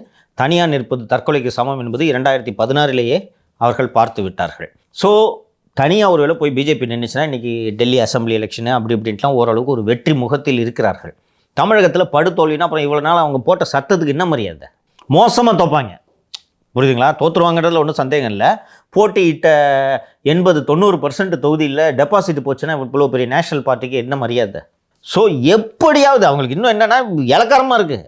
நான் எவ்வளோ சொல்லுகிறேன், நாங்கள் தான் போனால் போதுன்னு உங்களை சேர்த்து வச்சு கட்சியை சேர்த்து வச்சு. அப்படி இல்லை, நான் சிவசேனா கட்சியை உடைக்கிறேன், என்சிபியை உடைக்கிறேன், ஓகேவா? கரெக்ட். எடியூரப்பா கட்சியே கலைக்கு வச்சு என் கூட வர வைக்கிறேன். அண்டு வந்து எவ்வளோ பெரிய ஆள், ஆம் ஆத்மியை கதற விட்டேன்.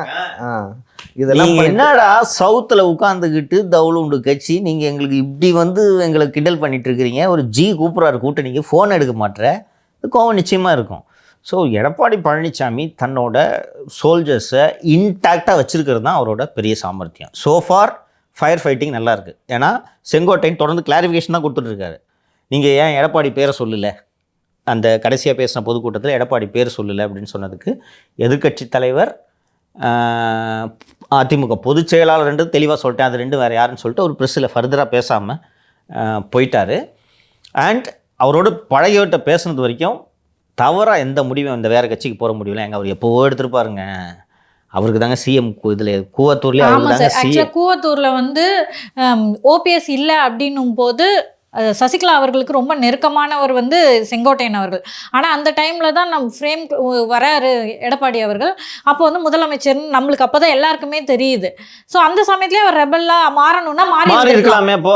போய் குறைஞ்சது பன்னீர்செல்வத்து கூட சேர்ந்துருக்கலாமே. ஏன் பன்னீர்செல்வத்து கூட சேரலைன்னா, இவர் பல வருஷமாக இருக்கவரில் பன்னீர்செல்வத்து கூட சேர்ந்தானா சேர்றதுக்கும் தெருவில் போகிறதுக்கும் ஒன்று தான் அப்படின்றது அவருக்கு செங்கோட்டையனுக்கு நல்லா தெரியும். ஒருவேளை செங்கோட்டையன் அவர்கிட்ட வந்து கட்சியை கொடுத்துட்டு போயிருந்தாங்கன்னா, ஆட்சியை கொடுத்துட்டு போயிருந்தாங்கன்னா, திருப்பி எப்போ சசிகலா வந்தாங்களோ திரும்ப கொடுத்துருப்பாரு அப்படின்லாம் சொல்லப்படுச்சு. அந்த அவ்வளோ வந்து நம்பிக்கைக்குரியவர், சசிகலா அவங்களுக்கு ரொம்ப நெருக்கமானவர்.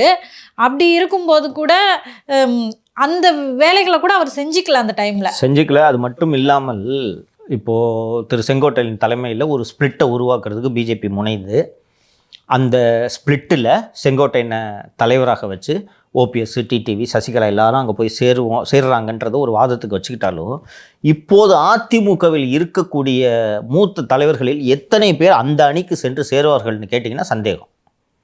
என்ன ரீசன்னா, அதிமுகவில் சேர்ந்த நாள் முதல் திருமதி சசிகலா அவர்களின் குடும்பத்துக்கு ஊழியம் செய்து பழக்கப்பட்ட அதிமுக தலைவர்களுக்கு அந்த நினைவுகள் இன்னும் மண்டை விட்டு போயிருக்காது. அது அவங்க பெரிய குற்றச்சாட்டாவே அப்பயே சொன்னாங்க இல்லைங்களா? திருப்பிலாம் போய் இது பண்ண முடியாது. இப்போவும் பல தரப்பினர் திரு பழனிசாமி அவர்களிடம் அந்த அம்மாவை மட்டுமாவது சேர்த்துக்குங்க, டிடிவியை மட்டுமாவது சேர்த்துக்கலான்லாம் சொல்லும்போது திருப்பிலாம் போய் அவங்களுக்கெல்லாம் மூட்டை சுமக்க முடியாது.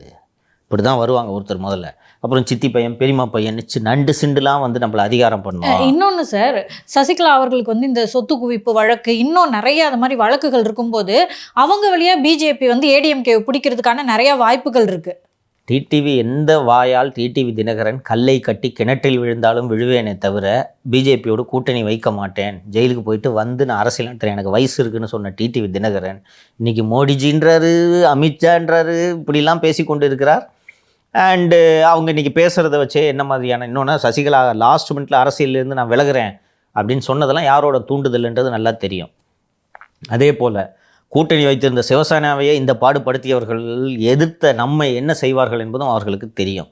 ஒரே வழி, மீறி சின்னத்தெல்லாம் முடக்கிறதுக்கு சட்ட ரீதியாக இடம் இல்லை. நான் அந்த சம்மந்தமான வழக்கறிஞர்கள்ட்ட பேசினேன். Sir, this is not a case at ஆல்ன்றார். நியூஸுக்காக இதை பண்ணுறாங்க சார். தேர்தல் ஆணையம் லியோ சொன்ன மாதிரி வெர்டிகல் ஸ்பிளிட் இருக்கணும். மதிமுகவே சின்னத்தை ஒதுக்கல, ஞாபகம் இருக்கா? மதிமுகவே ஒதுக்கல. நமக்கு நினைவு தெரிந்து வைகோ கிட்ட வந்து ஆல்மோஸ்ட் பாதிக்கு மேல இல்ல, ஒரு 17 கணிசமான மாவட்ட செயலாளர், கணிசமான மாவட்ட 18 மாவட்ட செயலாளர் கிட்ட போனாங்க, அப்பவே ஒதுக்கல.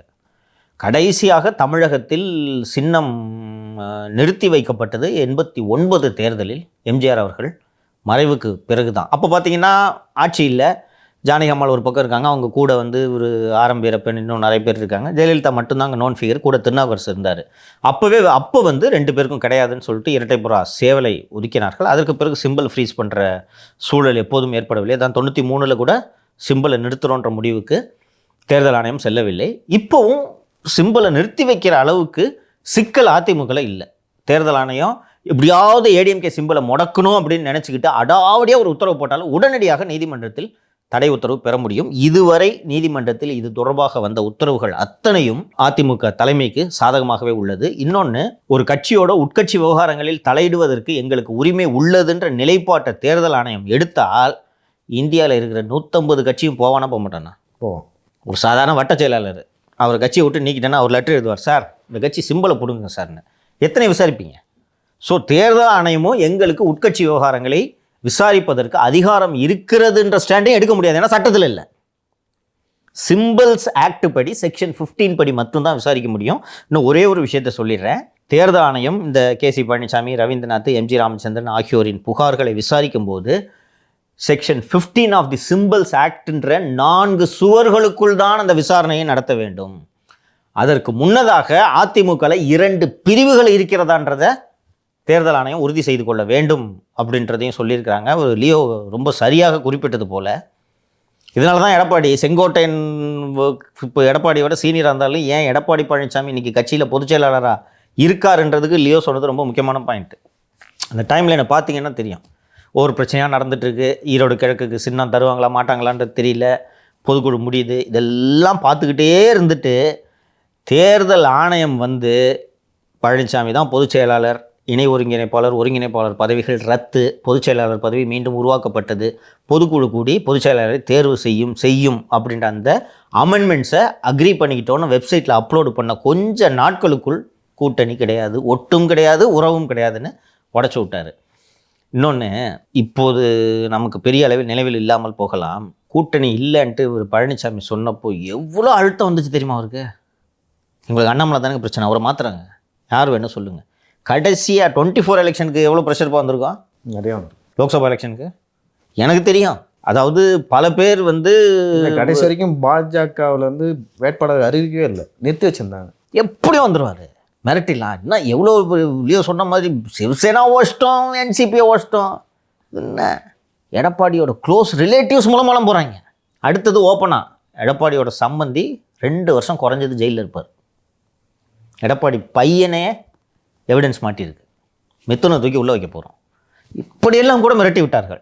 இவங்க கூட சேர்ந்தா எல்லாம் முடியாதுன்னு சொல்லுங்கள், பார்த்துக்கலாம், அதை பற்றி பேசாதீங்க அப்படின்னு வெளிப்படையாக சொல்லிட்டாரு. எல்லாம் பேசிவிட்டு அவர் எப்படி கூட்டணி வைப்பார்? பாஜக கூட எப்படி கூட்டணி வைப்பார்? அப்படி நடந்தால் வந்து எடப்பாடி பழனிசாமிக்கு அது வந்து லீடரே கிடையாது அவர். ஆமாம், அவ்வளோதான், லீடரே கிடையாது. இதெல்லாம் நான் கேட்குறேன், இதெல்லாம் யோசிக்காமையா பிஜேபி கூட்டணி வேணான்ற முடிவுக்கு பழனிசாமி வந்திருப்பார்? யோசிச்சிருக்க மாட்டார். இன்னொன்று, பிஜேபி இதெல்லாம் செய்யும் என்பது ஒரு அரசியல் தலைவருக்கு தெரியாதா? இதையெல்லாம் எதிர்கொள்வதற்கு என்னென்ன செய்ய வேண்டுமோ அத்தனையும் அதிமுக தலைமை செய்யும். அதிமுக மூத்த தலைவர்கள்ட்ட பேசினேன், சார் அவர் அண்ணன் ஏதோ வருத்தத்தில் இருக்கார் சார், செங்கோட்டையன், அதெல்லாம் பேசி சமாதானம் பண்ணிக்குவோம் சார், ஒன்றும் தப்பெல்லாம் இது பண்ண மாட்டார், சாலிடாக இருக்குது கட்சி. இப்போ நம்ம ஒரு 10 நாட்களுக்கு முன்னாடி வரைக்கும் அதிமுகவில் எந்த குழப்பமும் இல்லாமல் அதிமுக தாவேக கூட்டணின்றதான் பேசிகிட்டு இருந்தோம். இன்றைக்கி அதிமுக இருக்குமான்ற மாதிரியான ஒரு டாக்கை உருவாக்கிட்டாங்களே, இதுதான் அவங்க நோக்கம். 2 நாட்களாக நீங்கள் பார்த்தீங்கன்னா, நான் பலமுறை சொன்ன மாதிரி விவாதிப்பதற்கு ஏராளமான விஷயங்கள் இருக்கின்றன.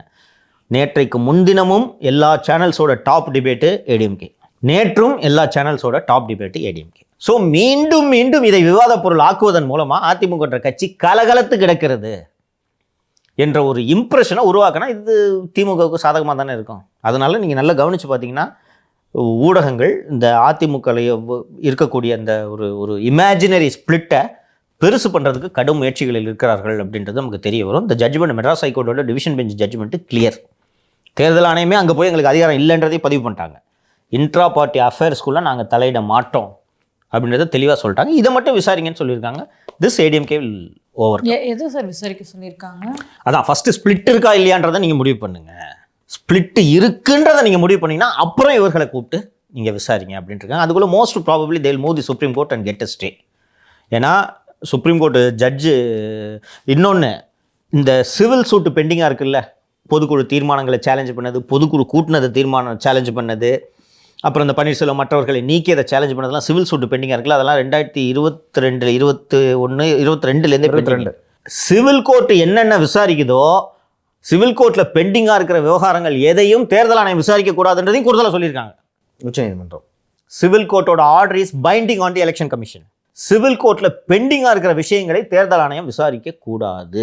அது சிவில் கோர்ட்டு விசாரிச்சுக்கிட்டோம்னு சொல்லிட்டாங்க. விசாரிச்சு அது எத்தனை 15 வருஷம் ஆகும், 15-20 வருஷம் ஆகும் இந்த வீடுகள் அந்த அது சம்பந்தமா. மாதிரி அது விசாரிச்சு முடியட்டும். அதுவரை அந்த அந்த சிவில் கோர்ட்டில் நிலுவையில் இருக்கக்கூடிய விஷயங்கள் தொடர்பாக தேர்தல் ஆணையம் விசாரிக்க கூடாதுன்றதை டிவிஷன் பெஞ்ச் தெளிவுபடுத்தியிருக்கு. இப்போ இவங்க எப்படி விசாரணை நடத்தினாலும் ஏடிஎம்கே போயிட்டு சார் இது சிவில் கோர்ட்டில் பெண்டிங், எல்லாமே கனெக்டட் மேட்டர்ன்றதையும் கோர்ட்டு இதில் சொல்லிடுச்சு. ஸோ இது எந்த சிக்கலும் இல்லை. 2 நாள் நியூஸ் போட்டு டிபேட் நடத்துறதுக்கு இது திமுகவுக்கு உதவுச்சுன்றதை தாண்டி பெரிய விஷயம் இல்லை. இதற்கு பிறகு கூட்டணி அமைகிறது, தேர்தலில் வெற்றி பெறதெல்லாம் அவங்க சாமர்த்தியம், அதிமுக சாமர்த்தியம். இன்னொன்று சார், இப்போ ஒருவேளை அதிமுக வந்து செங்குத்தா பிளவுபட்டிருக்கு, சரிசமமான பலம் இருக்கு அப்படின்னு வைங்களேன், ஓ பன்னீர்செல்வம் அவர்கள் வந்து எந்த நிபந்தனையும் இல்லாம நாங்க உள்ள வரோம்னு சொல்லுவாரா? சொல்லுங்க, முறுக்கிட்டுல இருப்பாரு. பாயிண்ட் கேட்டீங்க, சொல்லுவாரா அவரு? இன்னொன்று, ஓ பன்னீர்செல்வம் ஆங்கிள்லேருந்து திங்க் பண்ணி பாருங்கம்மா, என்ன ஆப்ஷன் இருக்குது அவருக்கு இன்றைக்கி? சொல்லுங்கள், அவருக்கு என்ன அரசியல் எதிர்காலம்? ஒரு 10-20 கோடி சம்பாரிச்சிருப்பார், அது மட்டும் போதாதே. அரசியல் எதிர்காலம் என்றால் என்ன? அதிமுக உரிமை மீட்பு குழு அப்போ அவர் வச்சுருக்காரு. இவர் வைத்திலிங்கமே பேசிக்கிறது இல்லை. எது ஒரு ஓபிஎஸ் கிட்டேருந்து ஃபோன் வந்துச்சுன்னா வக்கீலுக்கு ஃபீஸ் கொடுக்க காசு கேட்க போகிறான்ட்டு அவர் எடுக்கிறது இல்லை. இன்னொன்று, வைத்திலிங்கம் அவர்கள் லஞ்ச ஒழிப்பு மற்றும் அமலாக்கத்துறை விசாரணை எதிர்கொண்டு நோக்கி உள்ளார். அவருக்கு அந்த ஹவுசிங் ஒரு பெரிய இண்டஸ்ட்ரிக்கு அனுமதி கொடுத்த வழக்கில் வீட்டு வசதித்துறை அமைச்சராக இருந்த திரு வைத்திலிங்கம் அவர்கள் மீது லஞ்ச ஒழிப்புத்துறை வழக்கு பதிவு செய்தது. அவங்க பதிவு செஞ்சதோடு அப்படியே அமைதியாக இருந்தாங்க. அமலாக்கத்துறை சோதனைகள் நடத்தி சமீபத்தில் வைத்திலிங்கத்துக்கு சொந்தமான கிட்டத்தட்ட ஒரு 150 கோடி சொத்து அட்டாச் பண்ணிட்டாங்க. அவர் எதுக்கு ஓபிஎஸ் பேச்சை கேட்கணும்? குறைந்தபட்சம் அவர் என்ன எதிர்பார்ப்பார் வைத்திலிங்கம்? யோ தான் பிஜேபிக்கு காலடியில் உழுந்து கிடக்கிறீங்க, சொல்லி என் கேஸ்லேருந்து கொஞ்சம் காப்பாற்றுன்னு கேட்பார். அதை பண்ணித்தர முடியலல்ல, அவர் எதற்கு இருக்க வேண்டும்? இன்னொன்று, இன்றைக்கி யார் இருக்கா ஓபிஎஸ் கூட? அவர் பிறந்த ஊரான சொந்த மாவட்டமான தேனியையே கட்டுப்பாட்டில் வைக்க முடியவில்லை திரு பன்னீர்செல்வம் அவர்களால். பலப்பல சின்னத்தில் நின்று ஜெயிச்சாரா?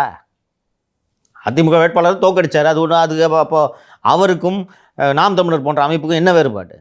அதனால் அவருக்கு அரசியல் எதிர்காலமே இல்லை. அதனால தான் நேற்று இந்த நேரத்தில் செய்தியாளர்கள் சந்தித்தப்போ அமித்ஷா கூட எத்தனையோ வாட்டி ஒன்றாருங்கன்னு சொன்னார். இவங்க தான் கேட்கலன்னா அப்போ அமித்ஷா உங்கள் லீடரு, இது அதிமுக தொண்டை எப்படி பார்ப்பான்? ஸோ அவருக்கு அரசியல் எதிர்காலமே இல்லை. ஸோ கோர்ட்டில் இந்த மாதிரி பெட்டிஷன்ஸ் வர அவருக்கு ஒரு ஜேர்னலிஸ்ட்டாக பைட்டு போடுவோம், சார் இப்படி தீர்ப்பு வந்திருக்கேன், நீங்கள் என்ன நினைக்கிறீங்கன்னு அப்படி கொஞ்சம் பேசிப்பார். அவரோட குழுவே கலகலத்து போயிருக்கு. அடுத்த எதிர்காலம் என்பது தெரியாமல் குழப்பத்தில் இருக்கிறார்கள்ன்றதை நம்ம புரிஞ்சு கொள்ள முடியும். அதிமுக வரக்கூடிய நாட்களில் எப்படி பார்ட்டியை ஸ்ட்ரெங்தன் பண்ணி எலெக்ஷனை ஃபேஸ் பண்ணுறாங்கிறத பொறுத்து தான் அவங்களுக்கான ஃபியூச்சர் இருக்குது. இன்னொரு பேச்சும் இருக்குது சார், அதிமுகவில் வந்து இபிஎஸ் மட்டும் இல்லைன்னா பிஜேபி இந்நேரம் உடைச்சிருக்கோம் அப்படின்னு சொல்லிட்டு அதிமுகவை. மாலதி, நீங்கள் சொல்வதில் நான் முழுமையாக உடன்படுகிறேன். எல்லாரும் லீடர் ஆகிட முடியாதுமா. நான் அதை யோசித்தேன்.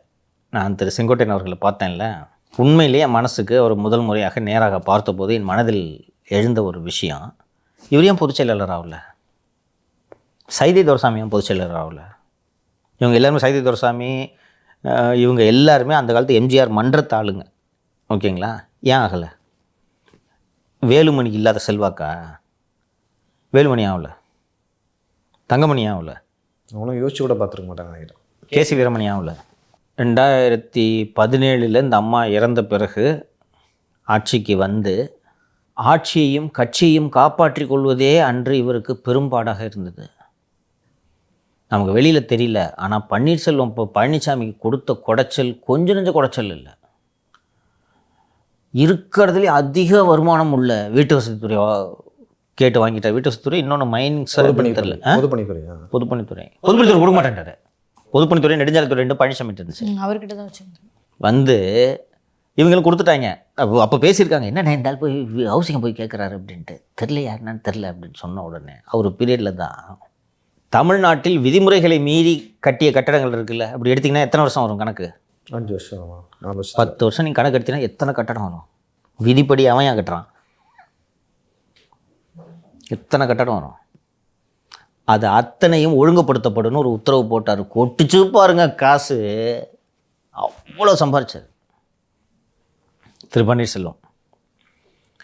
அண்ட் கடைசி வரைக்கும் he was operated by Gurumurthy. ஓப்பனாகவே சொன்னாரா இல்லையா குருமூர்த்தி? நான் போய் மீட் பண்ணிட்டு வந்தேன் அப்படின்னு சொன்னார். சொன்னேன் முழுக்க முழுக்க அவர் பிஜேபி கட்டுப்பாட்டில் இருக்காருன்றது பழனிசாமிக்கு தெரியும். பழனிசாமிக்கும் அன்று ஆட்சியை காப்பாற்றிக் கொள்வதற்காக பிஜேபியோடு இணைந்து பணியாற்றுவது அவருக்கு தேவையாக இருந்தது. அன்றைக்கி இது கட்டாயம். ஏன்னா தாங்கட்சிக்காரன், ஆனால் அவருக்கு இன்ஸ்ட்ரக்ஷன் கொடுக்கறது பூரா பிஜேபி. அண்டு உங்களுக்கு ஏற்கனவே சொன்னேன், 21 எலெக்ஷன் நெகோசியேஷன் அமித்ஷாவே உட்காந்து பேசுகிறாரு hotel, I think Leela palace. விடிய நினச்சேன் அந்த மீட்டிங் சொல்லிட்டு அவன் பேசியிருக்கான் அதை பற்றி ஏற்கனவே அந்த டைம்லேயே பேசணும். அப்போ கூட்டணியில் இருக்காங்க. பிஜேபி தயவு இருந்தால் தான் பழனிசாமியால் பொதுச் செயலாளராக நீடிக்க முடியும். இதான் நிலைமை. 90 சீட்டு கேட்க ஆரம்பித்தார். அப்போ Murugan BJP leader L Murugan 90 சீட்டில் ஆரம்பித்தாங்க. இந்த ஆள் 19லேருந்து ஒரு சீட்டு நவர மாட்டேன்னு உட்காந்துருந்தார் பழனிசாமி. அந்த அளவுக்கு அன்றைக்கி டஃப்பாக ஹேண்டில் பண்ணவர். இன்றைக்கி ஒன்றும் இவ்வளோ பெரிய சிக்கலெல்லாம் இன்றைக்கி கிடையாது. அன்றைக்கி பதவியை காப்பாற்றணும், ஓபிஎஸ் முதுகில் குத்திட்டு போகாமல் பார்த்துக்கணும், பல்வேறு நெருக்கடிகள் இருந்தப்போ சமாளித்து வந்தார்ல. நீங்கள் கேட்டிங்க பழனிசாமி இடத்துல வேறு யாராவது இருந்தானா துண்டு துண்டாக உடச்சிருப்பாங்க. ஜல்லிக்கட்டு முடிஞ்ச போது கூட சார், ஜல்லிக்கட்டில் அந்த போராட்டத்தில் கலந்துக்கிட்ட கடைசி நாளில் இருந்தவங்களை எல்லாருமே அடித்தாங்க. ஸோ அப்போல்லாம் என்ன மாதிரியான தகவல்கள் வந்துச்சுன்னா, இந்த ஜல்லிக்கட்டில் போராட்டத்தில் கலந்துக்கிட்டவங்களை அடித்தது எடப்பாடி போலீஸா ஓபிஎஸ் போலீஸா அப்படின்ற ஒரு விஷயம் வருது. அதுக்கப்புறம் நீட்டில் போய் சைன் பண்ணது ஓபிஎஸ் தான். ஸோ இப்படி ஏடிஎம்கே தான் கட்சியாக இருந்தாலும் பிஜேபியோட அஜெண்டாவை உள்ளே கொண்டு வந்தவர் ஓபிஎஸ். ஸோ இப்போது நமக்கு பார்க்குறதுக்கு கட்சியை கைப்பற்றி வச்சுருக்காரு, முதலமைச்சர் பதவியை இபிஎஸ் கைப்பற்றி வச்சுருக்காரு அப்படின்னாலும் அது உடையாமல் பிஜேபி கையில் போயிடாமல் யாரெல்லாம் அதுக்கு உதவுவாங்களோ எல்லாரையும் கட் பண்ணி விட்டுட்டு அவர் வச்சுருக்காரு அப்படின்னு இப்போ புரியுது. எல்லாவற்றையும் தாண்டி மாலதி, பிஜேபியோடு கூட்டணி வேண்டாம் என்று சொல்வதற்கு அசாத்திய துணிச்சல் வேண்டும். எந்த அளவுக்கு இவங்க மோசமான பாட்டுனா பிடிச்சி ஒரு பொய் கேஸ் போட்டு உள்ள வச்சுருவாங்க, அவ்வளோதான். நீங்கள் அதுக்கப்புறம் கோர்ட்டில் ஆர்கியூ பண்ணி கோர்ட்டு உங்களோட கேஸில் ஜாமீனை கொடுக்கறதுக்கே 1.5 வருஷம் ஆகிடும். சார் இன்றைக்கே சார் அவங்க சம்மந்தி 2 வருஷம் ஜெயிலில் இருக்க வேண்டியிருக்கு, பையனை டார்கெட் பண்ணுறாங்க. இப்படியெல்லாம் இருந்தால் இந்நேரம் ஓபிஎஸ் போய் பிஜேபியோட இணைச்சிட்டு வந்திருப்பாரு சார். கூப்பிட்ட உடனே வந்திருக்க போகிறேன். நீங்கள் எதுக்கு சார் இவ்வளோ லெங்க்தாக பேசிகிட்டு இருக்கீங்க? ஊனா வந்திருக்க போகிறேன். இதுதான் ஓபிஎஸ். எந்த அளவுக்குன்னா, ஸ்டாலினோட மருமகனை போய் பொதுவெளியில் பார்த்தாங்கன்னா கட்சிக்காரன் என்ன நினைப்பான்றது கொஞ்சம் கூட அது குறித்து கவலை இல்லாமல் போய் வெளிப்படையாக ஐபிஎல் மேட்ச்சில் போய் உட்காந்து பார்த்துக்கிட்டு ஃபோட்டோ எடுத்துக்கிட்டு வந்துட்டுருக்காரு. விடுங்க, அவர் அப்படித்தான் திரு பன்னீர்செல்வம். அதனால் தன்னுடைய சுயநலத்துக்காக எந்த விஷயத்தையும் விட்டு கொடுப்பதற்கோ தியாகம் செய்வதற்கோ திரு பன்னீர்செல்வம் தயங்க மாட்டார். ஒன்றும் இல்லைம்மா, எல்லாரும் சம்பாதிக்கிறதுக்கு தான் அரசியலுக்கு வராங்க. எடப்பாடி பழனிசாமிக்கு அண்ணா திராவிட முன்னேற்ற கழகம் நன்றாக இருந்தால்தான் நான் நன்றாக இருக்க முடியும்ன்ற புரிதல் இருக்கு அவருக்கு. சரியா? ஃபஸ்ட்டு வலுவாக கட்சி நல்லா இருக்கணும். கட்சி நல்லா இருந்தால் தான் நம்ம அரசியல் பண்ண முடியும். நான் மட்டும் நல்லா இருந்தேன்னா அவர் நினச்சிருந்தானா அவர் இன்னொரு பன்னீர்செல்வமாக மாறியிருப்பார். ஆனால் 3 முறை முதலமைச்சர் அம்மாவால் அடையாளம் காட்டப்பட்டு என்று சொன்ன பன்னீர்செல்வம் தன் நலன் மற்றும் குடும்ப நலனை தவிர வேறு எதை பற்றியும் அவர் சிந்திப்பதில்லை. எந்த சசிகலா குடும்பத்துக்காக தர்மயுத்தம் இருக்கிறேன்ட்டு பீச்சில் போய் உட்காந்து இவ்வளோ போராட்டம் பண்ணாரா, அவங்க தலைமையை ஏற்றுக்கிறேன்ட்டு நீங்கள் போய் நிற்கிறாருன்னா திரு பன்னீர்செல்வம் எப்படிப்பட்ட மனிதர் என்பதை புரிந்து கொள்ளுங்கள். இது அதனால தானே அவங்க சொந்த தொகுதியே அவரை நிராகரிக்குது. ஏன் இது தேனி மாவட்டத்தை விட்டுட்டு ஏமா ராமநாதபுரம் போனார்? இதற்காகத்தான். அதனால் அதிமுக தொண்டர்களுக்கு இது புரியும். அந்த தொண்டர்கள் மனதில் ஒரு குழப்பத்தை உண்டு பண்ணும், கன்ஃபியூஷன். அவள் தான் கட்சி காலி, கொஞ்சம் ஆசோலேஷனில் இருக்கவன் விஜய்க்கு கட்சிக்கு போகலாமா திமுக பக்கம் போகலாமான்ட்டு யோசிப்பாங்கள்ல. இப்படி ஒரு குழப்பத்தை ஏற்படுத்த வேண்டும். இன்னொன்று சிம்பிளாக சொல்கிறேன், அரசியலில் this is all part of the game. இப்படி தான் பண்ணுவாங்க. அதிமுக இன்றைக்கி ஜெயலலிதா பண்ணலையா? என்னை அசம்பிளியில் நாக்கு துருத்தி காட்டுற உன் கட்சியை செல்லாக உடைக்கிறேன்னு தேமுதிக பண்ணல, எல்லாரும் பண்ணுவாங்க. இது திமுக பண்ணுது, கொஞ்சம் வலுவாக பண்ணுறாங்க. இதுலேருந்து சாமர்த்தியமாக எந்திரிச்சு வருதுன்றது எடப்பாடி பழனிசாமியோட சாமர்த்தியம். இதில் நீங்கள் சொல்கிறதுல நான் முழுமையாக ஒப்புக்கொள்கிறேன். இன்னொன்று, 2-3 மூத்த தலைவர்கள் என்னிடம் நேரடியாக சொன்னது, சார் நானும் பெரிய ஆள் தான், எங்கள் ஏரியாவில் நான் பெரிய ஆள், ஆனால் அண்ணன் இல்லைன்னா கட்சி இன்றைக்கி இந்த நிலைமைக்கு இருக்காது அப்படின்ட்டு எனக்கு ஆச்சரியமாக இருந்துச்சு. இது வெளிப்படையாக ஒத்துக்கிறாங்களே. எப்படி சார்? சார் உண்மையை சொல்லி தான் சார் ஆகணும். எனக்கு இந்த பொசிஷன் கிடச்சிருந்துச்சுன்னா என்னாலாம் இவ்வளோ வலுவாக எடுத்து பிஜேபியை சண்டை போட்டுருக்க முடியாது. இன்றைக்கி கட்சி இப்படி இருக்குன்னா அதுக்கு காரணம் அண்ணன் தானே. அதில் நானும் முழுமையாக உடன்படுகிறேன். ரீசன்னாக இவங்க ஜெயலலிதா பீரியடில் ஒரு அமைச்சராக ஒருத்தர் இருக்கிறாருன்னா அவருக்கு அவர் டிபார்ட்மெண்ட்டை பற்றி தெரியாமல் தான் அந்த அம்மா வச்சுருக்கோம். ஏன்னா இதில் கையெழுத்து போடு, இதில் போடாத, இதை தவிர இன்ஸ்ட்ரக்ஷன் வராது. அந்த அம்மாவோட பர்மிஷன் இல்லாமல் நீ ரிவ்யூ மீட்டிங்லாம் தனி இண்டிபெண்ட்டாக நீ நடத்தலைன்னா தொலைச்சிடுவாங்க. அப்படி பெரிய அளவில் அனுபவம் இல்லாமல் இருந்து 4 வருஷம் பிரச்சனை இல்லாமல் ஓட்டினாரா இல்லையா?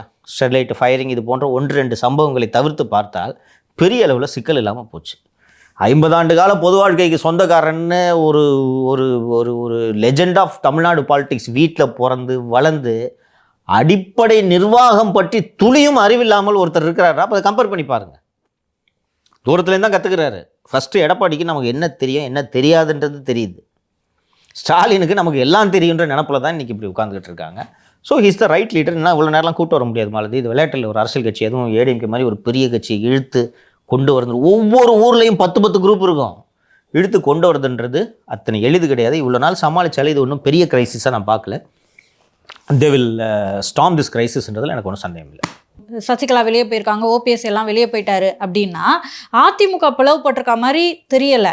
பிஜேபி சப்போர்ட்டர்ஸ் பிஜேபியை சப்போர்ட் பண்ணாதவங்க இப்படிதான் இப்ப பிளவுபட்டிருக்க ஒரு வியூ கிடைக்குது. இது ஒரு கரெக்டான இன்டர்பிரிட்டேஷன். நீங்க ரொம்ப எளிமைப்படுத்தி சொல்லிட்டீங்க. இவ்வளோ லெங்க்தா பேசுறதுக்கு பதிலாக அதிமுகவில் இருந்து கொண்டு பிஜேபியை ஆதரிப்பவர்கள் பிஜேபி ஆதரிக்காதவர்கள்னு தான் பார்க்கணும். இன்னொன்று, இந்த தங்கமணி வேலுமணிலாம் செங்கோட்டையின் பின்னாடி போயிடுவாங்களா சொன்னாங்களா, there is absolutely zero truth in it.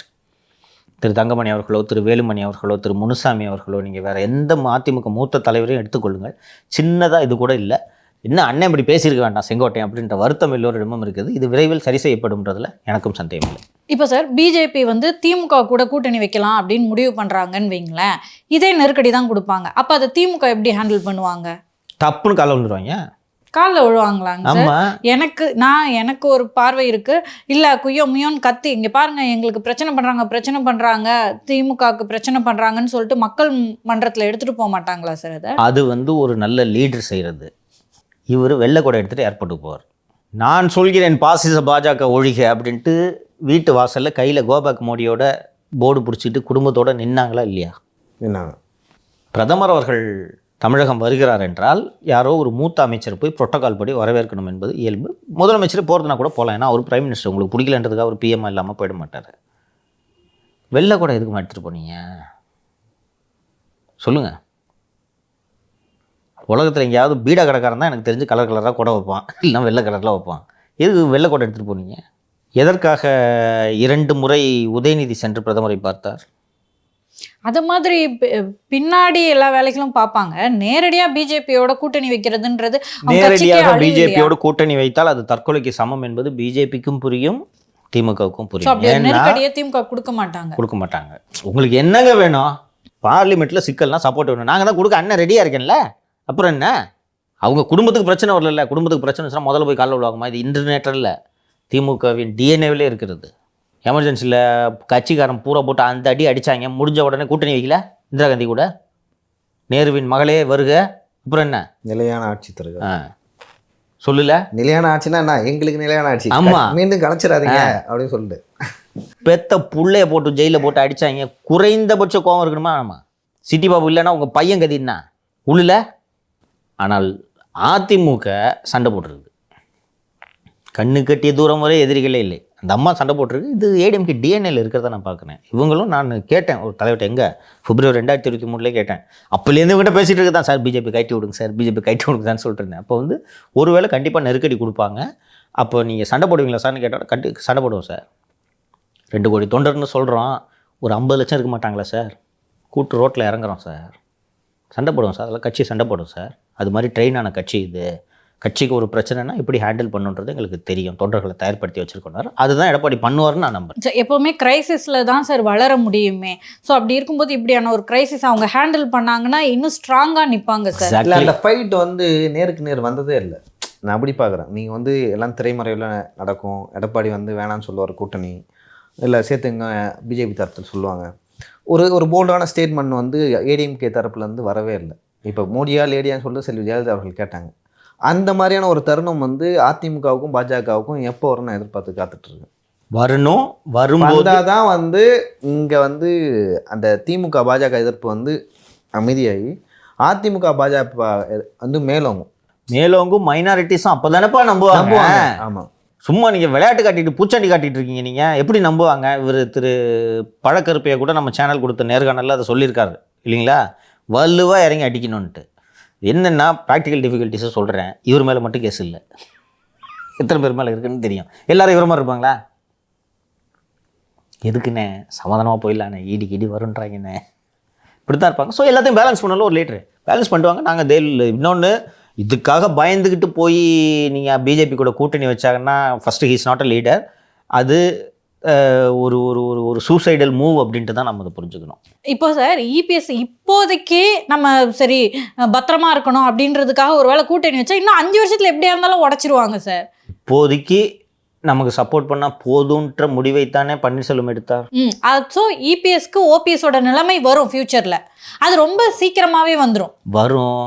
இவங்க கூட இத்தனை வருஷம் பழகிட்டு இவங்க யார் என்ன பண்ணுவாங்கன்றது கூட தெரியாத பொலிட்டிஷியனா எடப்பாடி. இன்னும் சொல்லப்போனால் பிஜேபியை விட தீவிரமான இந்துத்துவ கட்சி தான் சிவசேனா. என்ன கதிக்கு ஆளாக்கியிருக்காங்க இன்றைக்கி தெரியாதா? அந்தளவு அதுக்கு தான் நான் திருப்பி சொல்கிறது. அவ்வளோ முட்டாளாக இருந்தால் எடப்பாடின்னு இந்த இடத்துக்கு வந்துருக்க முடியாது. புரிஞ்சுங்க. நீங்கள் சொல்கிறது போல் சரி டெம்பரரி சரி சம்மதி தான் முக்கியம், முதல்ல சம்மதியை காப்பாற்றுவோம், மீது எல்லாம் அப்புறம் பார்த்துக்கோன்ற முடிவு அவர் எடுக்கிற மாதிரியான மனிதராக அவர் இருந்தால் இந்த இடத்திற்கு வந்திருக்க மாட்டார். 4 வருஷம் ஆட்சியை நடத்தி இந்த அளவுக்கு கட்சி இழுத்து கொண்டு வந்து தனக்குத்தானே புரட்சி தமிழர் என்ற பட்டம் சூட்டி கொள்வதற்கெல்லாம் ஒரு பிறவி அரசியல்வாதியால் தான் முடியும். அவ்வளோதான். வேறு ஒன்றும் எக்ஸ்க்ளூசிவ் ஸ்கில்லுன்னு நான் சொல்ல.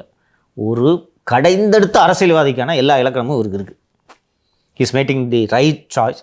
நாம் இந்த ரியாக்ஷன் டைம் ஸ்லோவாக இருக்குன்றதை தான் நம்ம தொடர்ந்து பழனிசாமி அவர்கள் மீது விமர்சனமாக வச்சுட்டு இருக்கோம். ஸ்லோவாக இம்ப்ரூவ் ஆகிட்டு இருக்காரு. He'll handle this crisis. அரசியலை பொறுத்த வரைக்கும் சார் நேச்சுரல் செலெக்ஷன் முக்கியம் அப்படின்னு திரும்ப சொல்லிட்டு இருக்கோம். ஏன் வாரிசு அரசியலை எதிர்க்கிறோன்னா இந்த மாதிரி விஷயங்கள்லாம் அவங்களுக்கு ஹேண்டில் பண்ண தெரியாது அப்படின்னு சொல்லிட்டு.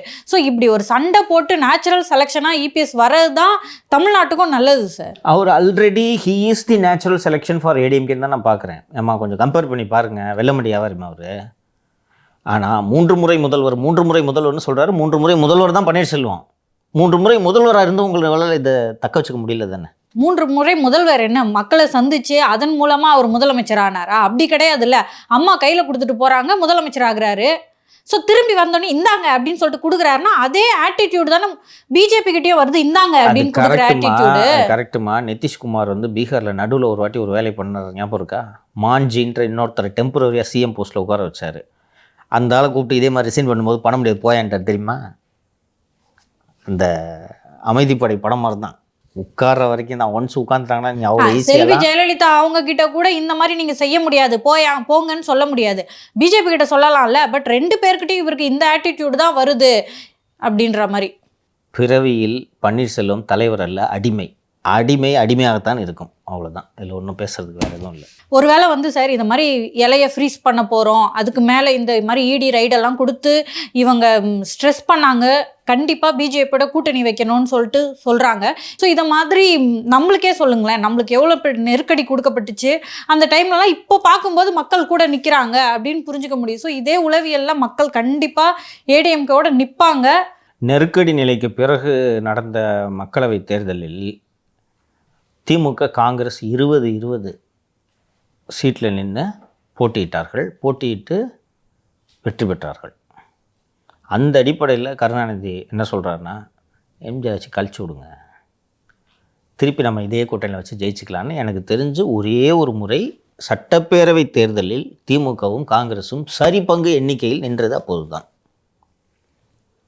எம்ஜிஆர் போய் மக்கள்கிட்ட சொன்னது ஒன்றே ஒன்று தான், நான் என்ன பாவம் பண்ண என் ஆட்சியை கழிச்சாங்க. இவங்க என்ன நினச்சிருக்காங்கன்னா, இப்போ தானே முடிஞ்சிருக்கு மக்களவை தேர்தலில், வச்சு தூக்கின்னு வந்துடலான்னு அதே கூட்டணிக்கு போனாங்க. எம்ஜிஆர் நான் என்ன பாவம் பண்ணேன், எதுக்கு என் ஆட்சி கலைக்கப்பட்டதுன்னு முழு பெரும்பான்மையோட எம்ஜிஆருக்கு மக்கள் வெற்றி வாய்ப்பை அளித்தார்கள். இதைத்தான் பண்ணுவார்னு நான் நினைக்கிறேன். 80ஸ்லே தமிழக மக்கள் அந்த அளவுக்கு அரசியல் புரிதல் இருந்தாங்க. ஆமையா, கிளீனா. ஏப்பா அதுக்கு வேற ஓட்டு, இதுக்கு வேற ஓட்டு. அப்போ இப்போ 2025 நடக்குது. 2026 பாஜக அவங்க சம்பந்தியை உள்ள வைக்கலாம், பையனை உள்ள வைக்கலாம், கட்சியை உடைக்கலாம். பட் மக்கள் இதை எப்படி வெளிலேருந்து பார்ப்பாங்க? திமுக மட்டும் ஒழுங்கா, திமுக மட்டும் ஏன் பாஜக பண்ணல, எதுக்கு பண்ணுறாங்க அப்படி பார்ப்பாங்க. பண்ணல. இன்றைக்கு வரைக்கும் பாரதிய ஜனதா கட்சி என்ற கட்சி ஒரு அந்நிய கட்சியாக பார்க்கப்படுகிறது. தமிழகத்தில் வேறொன்ற முடியவில்லை தானே. காங்கிரஸ் கூட நமக்கு லோக்கல்ன்ட்டு ஏதோ ஒன்று ஏற்றுக்கிறாங்க, இதை ஒரு வேறு ஊர் கட்சின்றது மாதிரி தானே பார்க்குறாங்க. இல்லை, தமிழகத்தில் ஏற்கனவே ரூலிங் பார்ட்டியாக இருந்தாங்க காங்கிரஸ். அந்த சென்டிமெண்ட் இருக்கும். இப்போ காமராஜர் சென்டிமெண்ட் இருக்கும். இங்கே அந்த மாதிரியான சென்டிமெண்ட் இல்லவே இல்லை. மதத்தை பற்றி பேசுகிறாங்க, ஜாதியை பற்றி பேசுகிறாங்க, கலவரத்தை பண்ணுறாங்க. ஸோ அந்த மாதிரி சென்டிமெண்ட் இங்கே மக்கள் மத்தியில் ஆழமாக பரவிடுச்சு. பரவிடுச்சு. அப்படி இருக்கும்போது அந்த கட்சி தமிழகத்தை சேர்ந்த ஒரு கட்சியை பூண்டோடு அழிக்க வேண்டும் என்று இந்த வேலைகளை செய்யும்போது எம்ஜிஆர் கட்சி, ஜெயலலிதா இருந்தாங்க, அவங்க கட்சி அவங்க எல்லாத்தாலும் இப்படி பண்றீங்களே அப்படின்னு ஒரு சென்டிமெண்ட் உருவாகும் இருக்கும். அதை கேபிட்டலைஸ் பண்ணுறது தான் ஏடிஎம்கே லீடர்ஷிப்பு முடிவெடுப்பாங்க அப்படின்ட்டு தான் எனக்கு வந்திருக்கக்கூடிய தகவல் அவர்களிடம் பேசியதில். ADMK will certainly survive this crisis. இது ஒரு கிரைசிஸ் தான், கிரைசிஸே இல்லைன்னு சொல்ல மாட்டேன். தில் சர்டன்லி சர்வைவ். சரிங்க சார், இது வரைக்கும் வந்து அதிமுக சின்னம் முடக்கப்படுமா அப்படின்னு சொல்லிட்டு ஒரு சந்தேகம் வந்தது. முடியவே முடியாது அப்படின்னு சொல்லிட்டு அதிமுக தரப்புலும் சொன்னாங்க, நீங்களும் சொன்னீங்க. ஸோ தொடர்ந்து வந்து இந்த வழக்கு சம்மந்தமாக பார்க்கலாம். எனக்கு தெரிஞ்சு இந்த தேர்தல் காட்சின்னு சொல்லுவாங்க, எலெக்ஷன் ஃபீவர், எனக்கு தெரிஞ்சு இப்போ இருந்தே ஆரம்பிச்சிருச்சு அப்படின்னு நினைக்கிறேன். இன்னும் போக போக அது இன்னும் அதிகமாகும். தொடர்ந்து நம்ம வந்து பேசிகிட்டே இருக்கலாம். ரொம்ப நன்றி உங்கள் கருத்து. நன்றிலையோ ஒரே ஒரு விஷயம் மட்டும் கடைசியாக சொல்லிடுறேன். நீங்கள் சொன்ன மாதிரி ரொம்ப ஏர்லியராகவே இந்த வாட்டி தேர்தல் ஃபீவர்ன்றது ஸ்டார்ட் ஆகிடுச்சு. அண்ட் இறுதி நேரத்தில் இது ஒரு விஷயத்த சொல்லிடுறேன். February 24 செல்வி ஜெயலலிதா அவர்களின் பிறந்தநாள் அன்று அதிமுக தொண்டர்களுக்கு மகிழ்ச்சியூட்டும் ஒரு அறிவிப்பும் வர இருக்கிறதுன்றதை இந்த நேரத்தில் சொல்லிக்கிறேன். சரிங்க சார், ரொம்ப நன்றி.